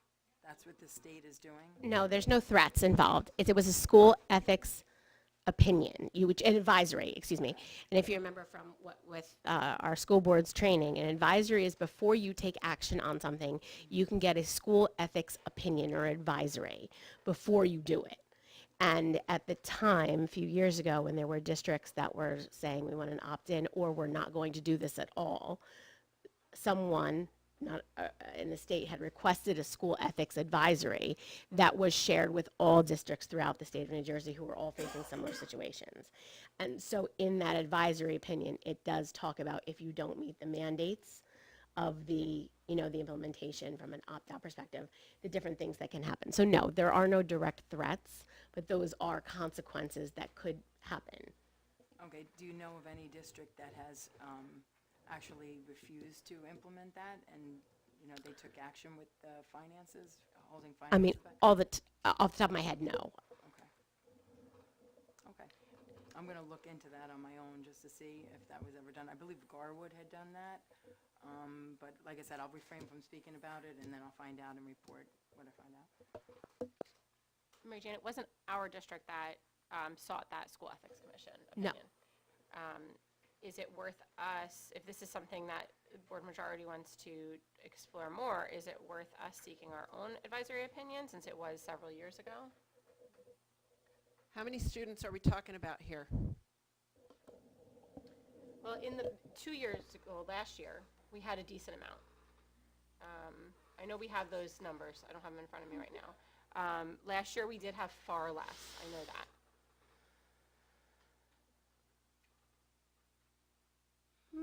Why would we Mary seek Jane's out gonna an find it. opinion if it's less than the previous year? Oops. Does the opinion cost us anything? No. Is it worth us getting that opinion for? It doesn't, there's no, it's not difficult to get that advisory opinion, right? I'm sorry. What is the opinion about? Whether or not we could move to an opt-in versus an opt-out process for the comprehensive health curriculum. I think what you're trying to say is that what we're doing right now basically reflects an opt-in, Exactly. essentially. So you're looking to change the title of, from opt-out If- to opt-in. if and you it's not just wanna something find that's- out. Right, if it's not something that's going to be not in compliance, or that it's, you know, there's a favorable opinion about it.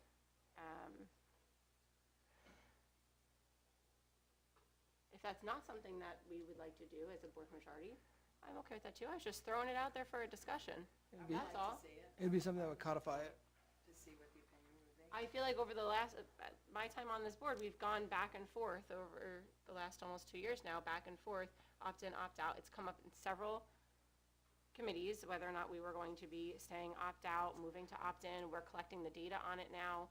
And so if it's something that, again, as a board majority, we want to seek the opinion and then have further discussion from there, I don't see it as being an issue. Again, if the board majority wants to get that opinion.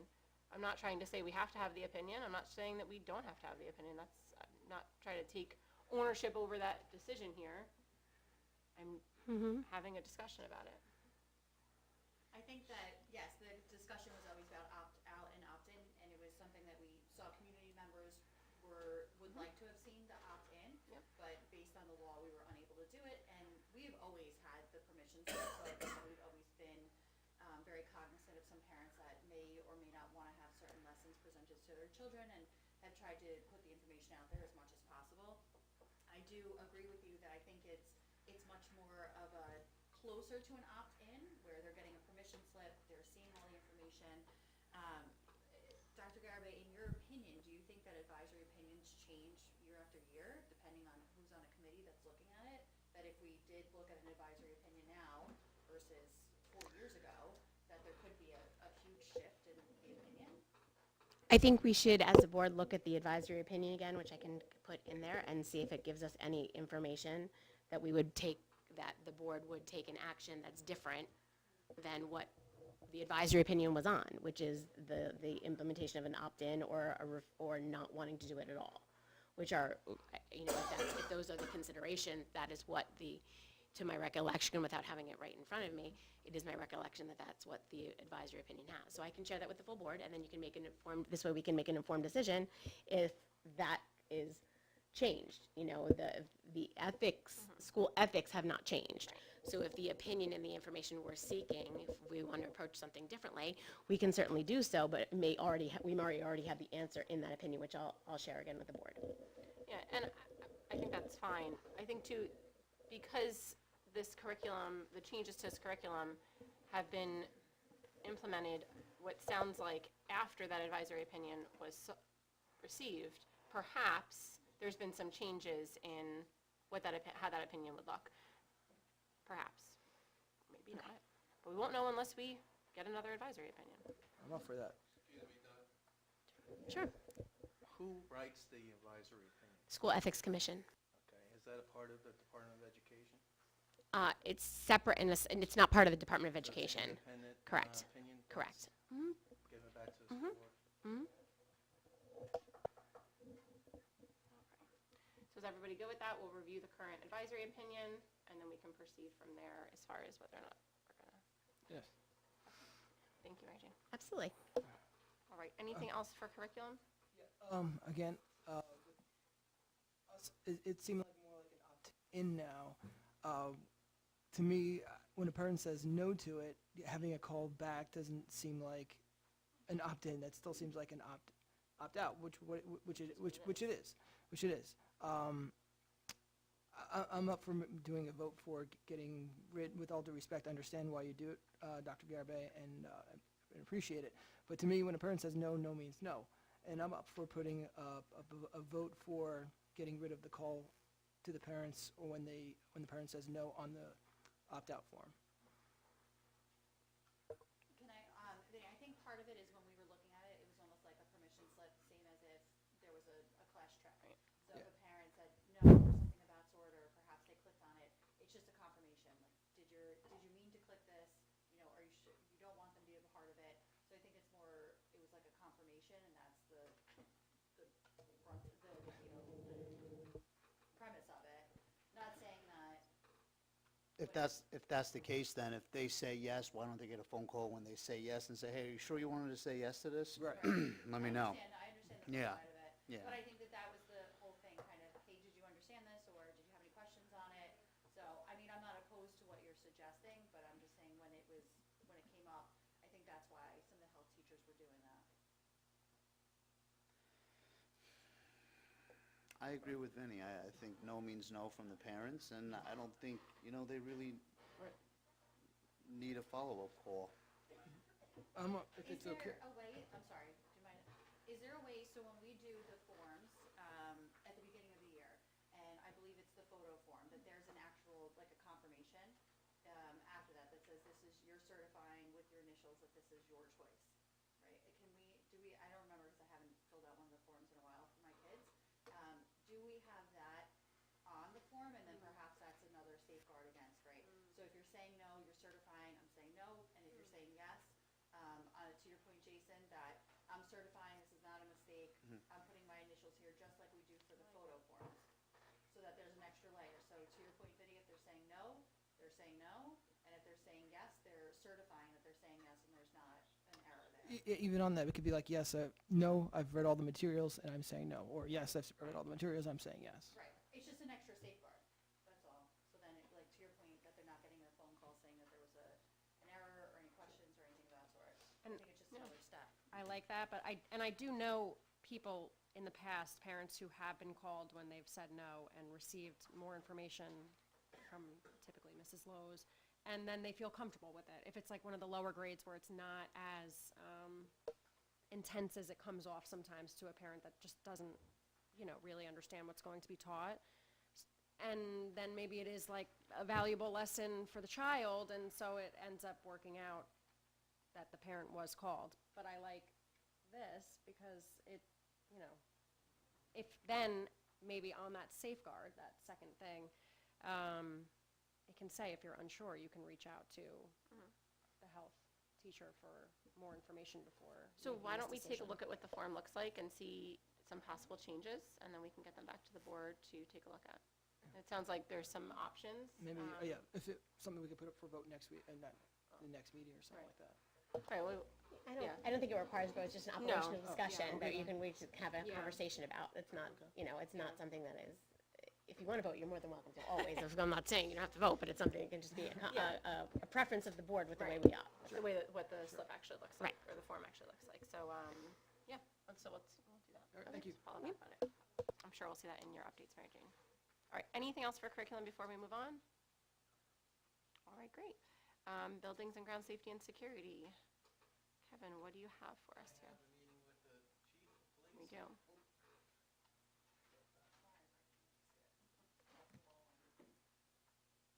I have a meeting next week with Chief DeVito, and our intent, not our intent, we're going to discuss the memorandum of agreement, go over all our school action plans, make sure we're up to date, and any emergencies or, responses.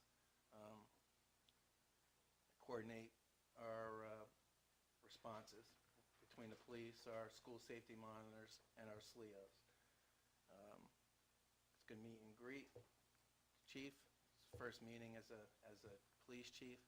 And Dr. Garby, do you want to add? I think you may want to.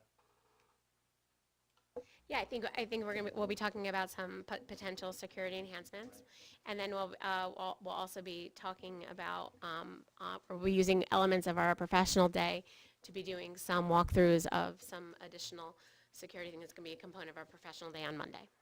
I was going to discuss that one component of adding the, no, leave it be. That's it. Can I ask who is, of the board, who's going to the meeting on the 15th? I will be there. I think the committee is. Okay, so the three of you gentlemen? Yeah, 'cause I'm not, Okay, Rich, Vinny? I would like to go, so I want to make sure that we're not going to be a quorum, even though I'm not on that committee. And Doctor, that includes the school safety specialist, right? Correct. I imagine the school Yes. principals. Yes. Okay, all right, so then I will plan to be there.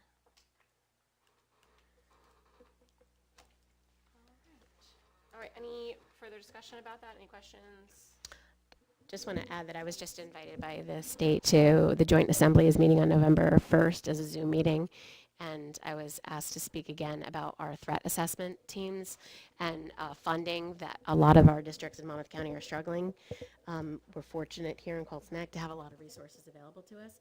Other districts are struggling with the amount, and I'm happy to be advocating not just for our kids, but first at a statewide level with one of my colleagues, superintendents from the state. So I'll report back when that's over as well, and I'm very happy to have a seat at the table with our legislators when it comes to school safety and security. Okay. Also brought up getting more water coolers under building and grounds, Vinny. Little kids at the primary school. Yes. More opportunity to. yeah, I admit, my son mentioned to me, is like, it's too far from my classroom to go all the way to the, the cafeteria to go, to fill up some. Sorry, I do have that. We do have, let's see, hold on. We did receive from Mr. Moretta an update with a systematic plan for how we are addressing that currently there are 2 bottle filling stations at Conover Road Primary School. One is scheduled to be installed actually Thursday, which is outside the library to the left. One is installed in the cafeteria. There are 5, soon to be 4, traditional working water fountains. All are in the main hallways, and one is outside the nurse's room. At Conover Road Elementary School, there are 3 bottle filling stations, 4 by the end of the school year. One in the cafeteria, one in the hallway behind the gym. One in the main office. One additional will be purchased and installed this school year. And there are 5 traditional working water fountains, 2 in 3rd grade wing, 1 in the 4th, and 2 in the 5th. And then at Cedar Drive, there are 3 bottle filling stations, 4 by the end of the school year, across from the media center, 1 in the gym, 1 in the cafeteria. 1 additional will be purchased and installed this year for the 24-25 school year. And then there are 3 traditional water fountains. We are moving away. It's actually, believe it or not, when we're installing the water filling stations, it's actually cheaper to have them with the bubblers, and a bubbler is the actual piece where it's a traditional water fountain, so to speak. So Mr. Moretta responded to that, is that we do have a systematic approach to be adding more every single year as we're going through them. I believe they're about $1,500 a piece, so we're doing them as a roll-in for the years. Okay.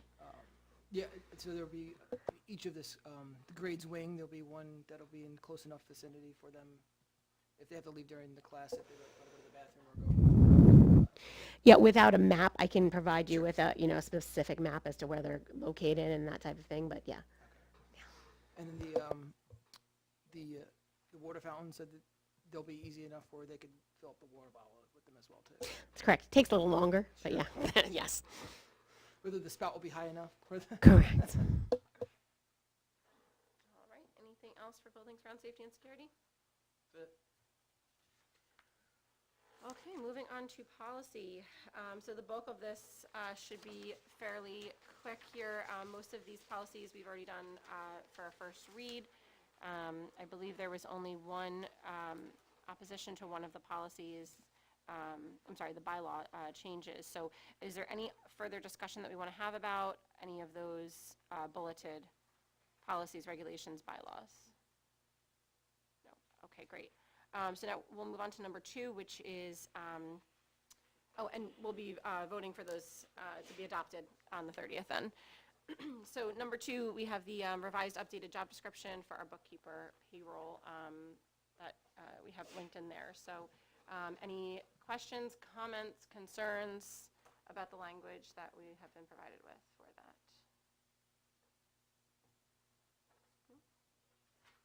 All right, great. So then I suspect that will be added on the 30th for That's for correct. the language. Yep, right? and as a reminder to the board, job descriptions are a one read and adoption. They don't require the 2 reads as passed. So if there's any questions or questions that you may have for myself or Mr. Marasco regarding that role, that is for retirement, and it's really an update of the duties that they're currently doing to reflect it in a more accurate way. Okay. You're welcome.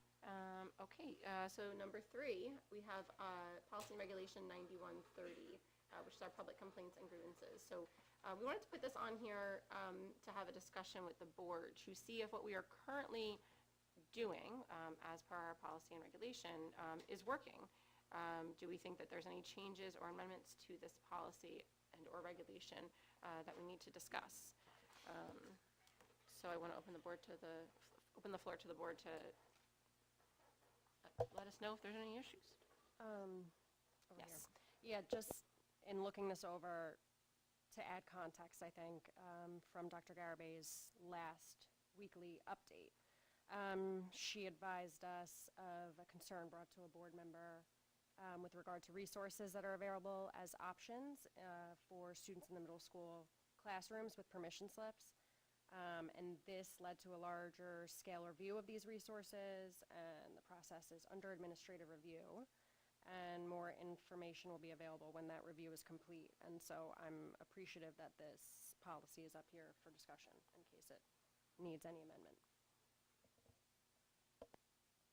Yeah, I just wanted to speak to that. I think that whenever there's a concern, and I think you heard Dr. Tehan speak at our training, that board members are often approached by community members, and it's sometimes, you want to have something to say, what are the process? And I know we refer to the chain of communication a lot, and, as board members, there is a process in place, and working and communicating with Mrs. Ramirez and other board members, being able to point to the processes that are in place. And so as a board, operationally, I think we wanted to not necessarily have to make a change or recommendation for tonight, but know that this is here. And then as a board, be able to say, hey, is this still meeting our needs, the vision of this board? In terms of saying, hey, this is how we're handling things. And remember that the complaints regarding staff members, other than administrators, staff members that are administrators, and as well as materials and resources. So those are the 3 different areas that are identified in these regulations. And if there's something else, like with regards to just reflecting on it, just knowing that this is here operationally. Now, do situations arise and we look at them and we say, okay, tweak it, this is how we intend to do it. So I also want an opportunity to bring this to our administrators too and say, hey, these are, is this still the way we're going through these processes, and that the board can rely on us utilizing these processes to do so. And have you done that with administration? Have you had an opportunity to do that? No, we're going to do that. Okay. Yes, we are in the So what's process. It's that part of the feedback? review, Okay. yes. It is part of the review, which we'll share with the board. And something else just worth throwing out there, again, we don't know, well, let me back up. Chain of command is in place for a reason, because that's what makes it the most efficient way to address complaints, concerns, grievances. So if there's an issue in a classroom that's taking place, or an issue on a bus that's taking place, or an issue out on the baseball field that's taking place, there's someone to go to for that can address it much more easily and efficiently than we can as the board, because as the board we have to kind of go down and figure out what happened and go through everything. We absolutely can, but it's going to take a little bit longer perhaps. That being said, and I've said this so many times in the last, I feel like 4 to 6 months, if anyone ever feels as though they are not getting through to that whether it was the teacher, and then you have to move up to the principal, and then you move up to the administrator, and then you move up to the superintendent. However, if you're not satisfied, keep moving up, but ultimately we are here as the board. But there's a reason why, it's a little quicker, because I'm sure there's some things, I don't know what takes place in the classroom, and your child's teacher does. And so sometimes speaking with them can, nip things much quicker than what we can as the board. And I also want to be completely honest and reflective too. There are situations that are coming up that we all maintain different operational responsibilities, right? And as we're looking at things, and things are brought to our attention that maybe a parent isn't telling us, right? But it knows you as community members better than us. They may feel, I want to see a comfort level of saying to a board member, hey, can you look into this? This is what's happening. And that's okay. Operationally, it'll be addressed by us, but we also want to work to make sure that as a board then, because you might be being sought out or talked to as a friend or someone who's a familiar face or someone that they know from for whatever situation. But then when the board member comes, you also as a board, as I think Dr. Tian and I know Jessica said, not in terms of operating the district, but making sure that it's run well, right? And that is where reflective conversations come in, because the board may see something, hear something that causes a deep reflective process by us to review what we're doing and saying, okay, is this still a right way, or is there a better way, or can we do it different and enhance that? And we own that and reflect that. So that's something that that communication is welcome. It's not something that we want people to be shying away from, because we are reflective, and if we can do something better, we will. If we can put something in place, we will. And that's how we learn and we grow. If we don't hear from it, we don't talk about it, and we don't own if there's a better way to do it, then we don't move forward. So we never want to become complacent or stagnant in what we're doing. But I guess it's the best part is to talk to us about it, right? And then allow us to go through that process to say, okay, it may not have been working, so we were going to do things differently, and get a different result based on what we believe is a better way to do something. And own it. That's the other part too. We'll own it. I do have some suggestions on the paragraph where it does say when a board, what's that? Are you in the regulation or the policy? The policy, 9130. Sorry. So it's the second paragraph. When a board member is confronted with an issue, he, she will withhold comment, commitment, and/or opinion and refer the complaint or inquiry to the superintendent, who shall review the complaint according to the established procedures. It seems a bit vague, almost as if you're telling the community member, you'll have to just take this to the superintendent. Can we add language here that a board member can directly bring this to you, either by writing or something of that sort? It just seems vague in this, where it says that they're just going to refer the complaint or inquiry to the superintendent. So give a little bit more structure and detail about Because what's I going to think take this place. seems very vague, where Yeah. if you have a community member who comes to you with a concern, it almost seems that Oh, just call Mary Jane. that what you're supposed to do is just say, okay, well, you have to go talk to the superintendent Right. about this. Whereas if we know of a situation or an issue, then we can bring it to you directly instead of going through the chain of command. So I think you could read it both ways. So some structure would be helpful. Yeah, I think we can certainly do that with just a simple sentence or two to clarify that a little bit better. Yeah, and I think we had mentioned Not that Mary Jane in our doesn't want to conversation. hear from everyone. She Oh, does. no, of course. No, it's, no, and anyone who knows and puts a phone call into me or an email knows that, I will always do my best to get back to you in a relatively short time. And if I don't, poke me again, because then I'm going to respond, because it just got through. And I pride myself on that.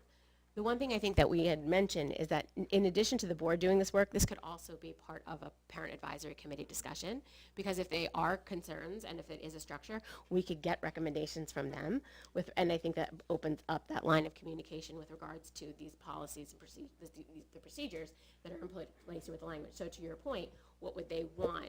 Maybe that language, and that's a nice collaborative way to put this into motion. Maybe. It's just my suggestion. So in addition to the board making the recommendation, that it's also could be part of the discussion for us as well. Yeah, so we can work together for that, and then, I don't know if you want to bring it up at the first parent advisory committee, but why not? Yeah. It depends how long the intros go, but we'll see.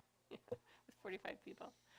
Okay, all right, so we'll work on that. Any other, and thank you, Amy, for suggesting that. Any other comments or discussion about this policy or regulation? No? Okay. All right, so we'll work on that second paragraph. And again, I don't think this is anything that needs to be decided before the 30th. So this will likely be a work in progress. So stay tuned for not only potential update and work with the parent advisory committee, but policy as well for that. So we'll get back to you on that. All right, so moving on to number 4. And I just realized, Mary Jane, there's no attachment for my draft. Was there? No, it was in there as a regular, so I had Yes. So should I just go through it? Okay. Did we share it with the full It's board? in the attachment It's in the folder. attachment, Yeah, okay, it's in the okay. attachment folder. Okay, so, It wasn't attached as a okay, got it, all right. So number 4, this is in our attachments folder. Yeah, does everyone have it pulled up in front of them? This is just a little something I put together. Yeah, attachment, what attachment number is it? It is, sorry. There you go, yep, working draft. Mhm. Thank you, Allison. It's the last one, working draft, it's actually named, not as an attachment.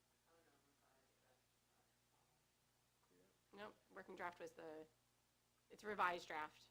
Just let me know when everyone's there. Yeah. Is it there? Oh. Revised draft. Revised draft. No, that's.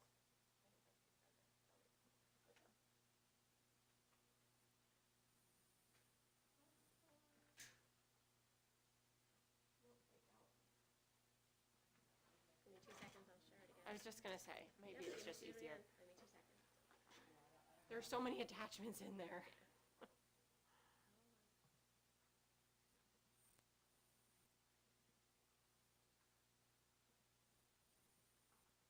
Says it already exists, board liaison draft bylaw, board liaison, I'm gonna do it again. Okay, if you refresh, it should be in there. In the Committee of Whole committee of a whole attachments. Revised draft bylaw, board liaisons, 10/9/24 is the title of the file. In mine, it's the second to last search in one. the drive also. You can also just search in the The time says 8:30 PM by May. revised bylaw. If you refresh it, Got it? Okay. Yeah, board you liaison. guys have it? If you just search revised bylaw. There we go. Got it? It's a touch screen. Yes.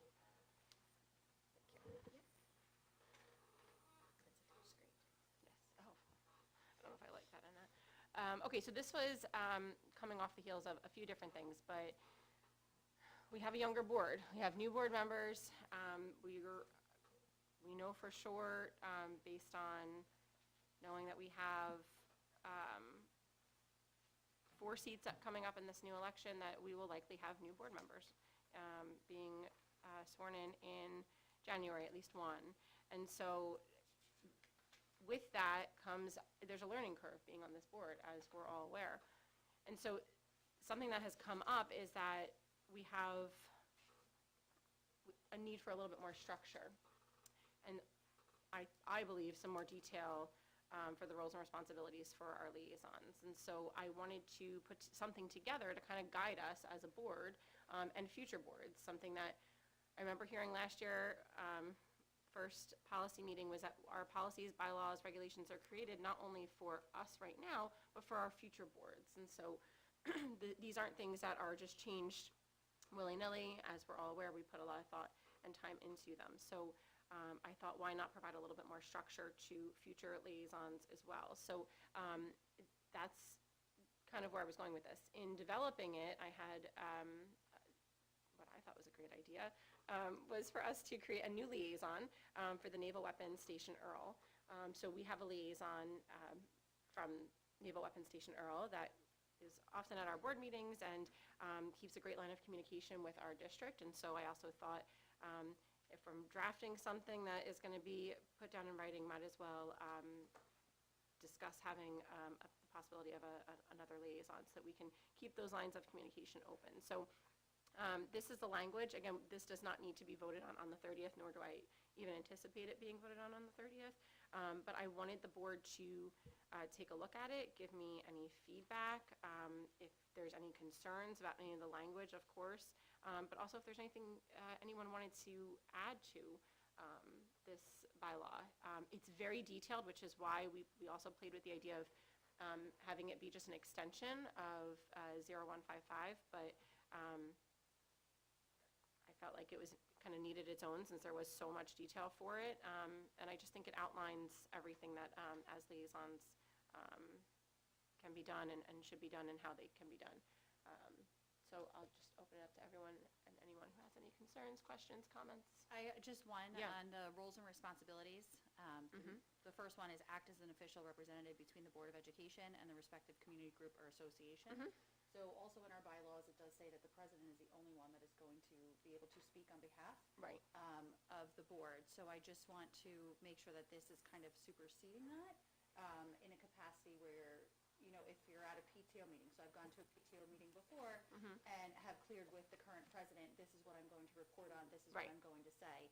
So there was an approved report. So I wasn't answering any questions as a board Yep. member.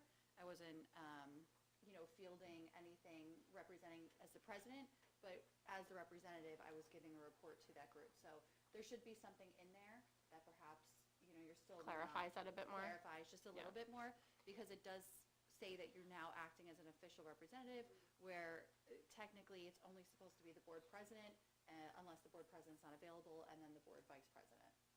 I 100% agree, and after I read through this, I also had the concern with my own language. At the bottom, there's limitations, and limitation number 2 is liaisons must act in accordance with all district policies and board bylaws. So it kind of safeguards that. But I am open, if that language still doesn't sit well with you, I'm open to, It sits well with me, I just think, again, because going, as you said, future, what if we did like a Future little like boards. C note or C limitations number 2, something like that with it. This way it directs the attention right there to that limitation. let me think on it. Okay, all right, that's fine. That's why we're having this discussion. My thought process is, as liaisons, when we are, you know, when Kevin's at the seniors meeting, if they're bringing concerns to him, he is acting as that representative to then facilitate that conversation and that open communication with the seniors. When you are at those PTO meetings, you are the one that's bringing that back. So you are that official representative in that environment. Are you acting on behalf of the board? No, but you're representing, you're that person that in that setting they're going to go to. That's kind of how I'm, So maybe that's the wording that we put, that you're not acting on behalf of the board, you're All just right. the board representative at that time. I'll rewrite this.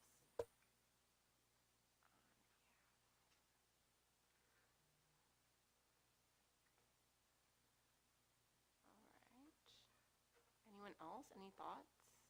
Comments? Do we not like this at all? Does, if we're not getting that, if I'm not getting that much feedback? No, I think this is great, and I like the addition of the naval. Okay. Yeah, is everyone in favor of that, of the additional liaison? Yes. Not official, we don't have to vote, we're not voting on anything tonight. I just thought, I threw it out there. I thought maybe it would be a nice thing for us to have, so that it's a two-way street. I So- started thinking about how maybe it's just a one-way street. Will we go there, we'll just talk to their, I'm not- go talk to their liaison? Yeah, I think it would be more talking to their liaison, and then if we were welcome into that community, because I know it seems like it's a closed. Exactly. It doesn't tight- seem like it is. It is, and That's there's, why I thought a yeah, liaison would be better. yeah, there's You a know, lot of one person- clearances and, yeah, good. Yes, Yeah, so I that was think, my thought. yeah, so I think that in working with our Naval Weapons Station Earl liaison, I think that there are meetings that come up and conversations that actually is part of the liaison and like you know, like a partnership that we have. There are meetings that will take place. I know that we're working to have one with our liaison as well as with Kevin Smith, you know, going forward. And so I think that, yeah, I think that and to be able to say in terms of a report, so if we find that government relations, you know, we do have a liaison, is that liaison the chair of government relations? You know, I think that that's another thing too. So is that, or does it someone else if government relations and advocacy doesn't fall under that? So is it separate and aside from, because, yeah, so it can be a conversation. Yeah, yeah. I think, you know, our military families are a huge part of our community, and so, again, in writing this, it actually seemed like I was missing something when I wrote it, and so that's, you know, I thought it made sense. So if everyone's okay with that, we can continue to have that conversation about that, what it looks like. This was, because that doesn't exist, I didn't have much to go off of, but I'm definitely open to us having more conversations with our liaison and trying to figure out how to best curate that section as well, if there's any tweaks to that. So, all right, so I'll rework that statement under roles and responsibilities to see if it can be more appealing to everyone, and then we'll work a little bit more for the NWSE liaison specifics. All right. And are there any other questions about any of that? No. All right, great. Nothing for negotiations. Personnel. Mary Jane. Yep, just like we did last time, and kind of on the advice of our school board's representative, Dr. Hehan, these are the list of the types of personnel items types of actions that you'll see moving forward. It's things we've seen before, with regards to our approval of staff doing after-school fundings, our acceptance, our additional pay for school security monitor, things that happened over the summer, and receiving vouchers. We're still wrapping up those things from the summer. So it's nothing out of the ordinary and routine that you'll see in personnel. Okay. Any questions, discussion about any of the personnel items? Okay. So we look forward to having those added to the agenda. Transportation, nothing, new business. So the only thing that we have here under new business is, and you've seen in Mary Jane's updates, right now we currently only have our first November meeting on the books. And so being that we are a committee of a whole and we're acting that way with our COW meeting and our regular action meeting, the first meeting will remain, and that will be our COW meeting. Second meeting will be the regular action meeting, and I believe it's November 13th. 20th. No, but the 13th is the COW. Correct. Right, so it's a week later. Yeah. So they're back-to-back meetings, which I know a little bit of a bummer, but I also didn't want to do it the Wednesday before Thanksgiving because I wasn't sure how everyone thought about that. And, I wouldn't be able to make that. I won't hold it against you. But in theory, again, we're doing these committee of a whole meetings, so we're having these discussions, so all the discussion will be had on the 13th, and then in theory, the one on the 20th, A, should be quick, and B, most of it, you've had your time to speak your piece on the 13th about it, so if there's any concerns or anything like that. I absolutely understand if we can't, but do we think that board majority would be able to be in attendance for that? Yeah, on the 20th, the one that we're adding the 20th. It's the week before Thanksgiving, so again, they're back-to-back weeks, but yeah. So we do have availability Yeah. for that? Okay. So then we can go proceed with advertising it and putting it out for public notice as well. Okay. Thank you. Yeah? Okay, all right, great. So that will go on. Is there any other new business? I Hannah? have something. That was a very quick A answer. very unpleasant conversation around lice. I just seem to be the lice liaison for this district and talk about grievances. It's like I'm not adding that to the bylaw. I hear about all the lice and a lot of concerns about how the lice is handled in the district. And my PSA is just, please report to the school if your kid has lice. I know it stinks, and I've been through it, okay? Maybe I can destigmatize this situation. I've been through it. You have to tell the school or else they can't follow their procedures and their policies to help the other students find out about the lice, so then the parents can be checking for the lice and it's not continuing to just travel through all of our heads. So I also, it's kind of funny because I did speak with Dr. Garibay. I let her know that I was going to be bringing this up. And you made a joke about an anonymous tip line. And we laughed. But then I had a friend say the same thing today. Maybe people, as we said earlier, a lot of people are afraid to just come forward about just about anything. And maybe we would have a little bit more luck in helping to lessen the lice if there was a way to just say, please check this classroom. I don't know, but again. So, and for the newer board members, we do have we have a whole policy about this. So it's policy 8454 and how we deal with this situation. So we do have some formal rules that we follow when we're notified about it. So that's like the key here. Got to be notified about it. Yeah, there's an entire policy surrounding it, and in my experience, I've seen it followed as long as the cases are reported. But if they're not reported and it's just word of mouth among friends or among parents, the school doesn't find out, and then they're not able to, get a handle on the situation. And part of this policy is that the parents must report all confirmed incidents of head lice to the school nurse. It's big enough. It's big enough. Can I address it? Really? Yeah, Oh, may I'm I on year just- 3 of just personal encounters. Any current, it's a any big enough current problem. incidences? Asking for a friend.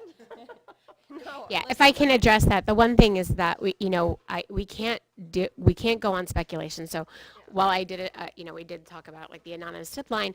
Please keep in mind, for various reasons, we can't make accusatory statements about families and saying lice. And so, a lot of times it's brought in, from sporting, say, helmets, mats, from gym mats, cheer mats. We've experienced it all, and our nurses are well trained in how to address, detect, and implement the procedures. So in the policy, it says that parents of confirmed, I know that there is I'm watching parents make face in the audiences right now because and everyone's going to start to itch in 2 seconds. And I understand it is a big deal, having been through it in my own personal life, not now, but in prior years, having been through it in my house. It is unpleasant. It is costly. It has a potential to have a huge impact on the house. So what I completely, and we all do, remain completely understanding as to why a greater response sometimes is requested, but our protocols are there, which are, if we know about it, we know how to respond to it, which not only includes notification, which not only confirms, but, this, we also can't, if someone calls up and says, Mary Jane in 2nd grade has head lice, I can't go to Mary Jane and say, do you have head lice? And you know what I mean? And that type of thing. That's not appropriate to do in the school setting. So I think we have to be very mindful of that as well. However, we would really encourage Mary Jane's mom or dad or guardian to call the school and say, could you please check, so, And that's going to be my question, because I actually can't remember the answers to this. But is it part of the policy that if you are suspicious of your own child, but you don't know how to handle it? I've helped a lot of friends that don't know how to check their kids' heads for lice. And can you ask the nurse to check your child? If Even the school without- nurse determines a student has active, this is the language, has active head lice or nits, sorry, the parent shall be notified by the school nurse to pick the child up as soon as reasonably possible. The parent will be provided a copy of the management of pediculosis information packet, and this policy will advise the parent of prompt treatment of active lice, again, going through the whole thing, and the child will go home. Now, there's often a lot of times where sometimes parents won't pick, I know, it's not my, but in terms of that measure, and if there is a concern or a question or whatever the case may be, again, going through the chain of communication, because if someone, makes a statement and their child wasn't picked up, we don't send the child back to class. That's not something that's going to happen with regard to that. So we want to make sure that we're clear with that. Allow us to implement and communication, and it's not, something that someone's going to be chastised for or whatever. It's more a case of just making sure, because it is something that if we don't address, it can, spread in schools. It can, and it has. Not necessarily currently now, but definitely in the past. But So, yeah, and again, just PSA, if you do get that letter home in your child's folder and you don't know how to check your kid's head for lice, you can request that the nurse check your child's head in school, correct? I believe- Yes, Yes, because yes. I've seen that happen in the past. Yes. So do that. I encourage that, because then it can limit this from continuing all year long. and it actually does say in our policy as well, grades preschool through 5, when a single case of active head lice has been identified by the school nurse, parents of all children in the class will be notified by the school nurse. But again, that only happens if you report it, because I have friends Right. who have relayed grievances that they have not been notified, but that's because it's just a word of mouth thing and nobody's actually reporting it to the school because they're embarrassed. Right. But again, if there are issues, if there are concerns, definitely reach out to us, because we also, and we've talked about this before, a policy is only as good as it is on paper. If it's not being followed, then that is another question or concern that needs to be brought to either the school nurse or the administration to say, listen, this is what it says, and I know that this did or did not happen, and then it can be addressed accordingly. I Mary Jane, would you, oh, sorry. Sorry, go ahead. Would you say that we have at least one case of it every year in this district? That we're notified about? Can we say, we can say that, right? I mean, I can say with confidence that lice has happened in the town of Colts Neck. No, I mean, every year. I can say with relative certainty, I mean, without breaking any kind of HIPAA violations or anything, I can say that it is a pretty common Well, what I'm wondering thing is, do that we- happens in the majority of elementary schools on an annual basis, including in Colts Neck. Maybe Do that's what I'm trying. Okay, fair. So do we need, is it worth us having some type of workshop, or is this something that we can kind of integrate into like our back to school night in the beginning of the school year or something, just to give more information, again, for a little friendly reminder? I think it can go in the handbook. It can go That's- in. I think we can. There's information on the nurses' websites Okay, at the primary and elementary school about it. Yeah, okay, yeah. If- It is. all right. I know it's a delicate situation. Again, if a parent comes to you or a teacher saying, I think this child has it, will you send that child to the nurse, or you call that parent first to ask if they could be sent to the nurse?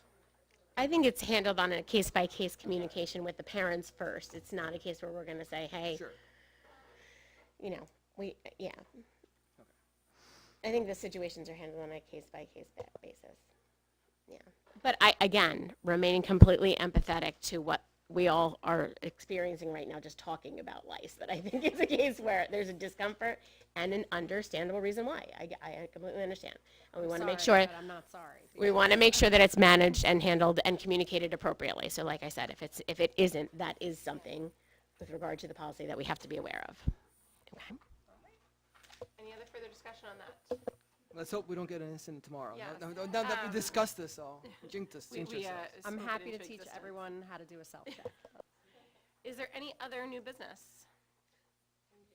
Yes, Jane. I just want to continue to thank the board and understanding that we are experiencing a more than unusual delays and some bumps in our road with our transportation this year.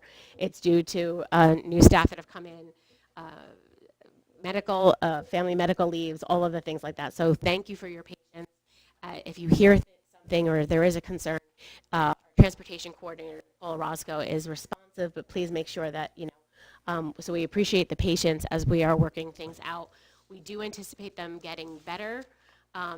They just took action, the governor took action on October 4th to change some things regarding requirements for drivers, so that's hopefully will become better, and we'll track some more. We have actually gone to, with regard to recruitment, we've gone to the level of Mrs. Orozco has gone and made paper flyers and put them out in different stores and locations throughout the communities to try to get them. So we are still actively recruiting. It is, we've had, and it's just, we've always, but one of the things I do want to say is we are very fortunate for having our own transportation system because we have a lot more ability to be driving and scheduling and just being flexible. So I not only want to, I know I don't have a superintendent's report tonight, but I also want to thank not to the board, but the community for their patience and flexibility and understanding with that. So the safe transport of our students is always a priority, and we'll continue to work through the challenges as they arise. Any other new business? All right, then I'd like to adjourn the meeting. All in favor? Thank you, everyone.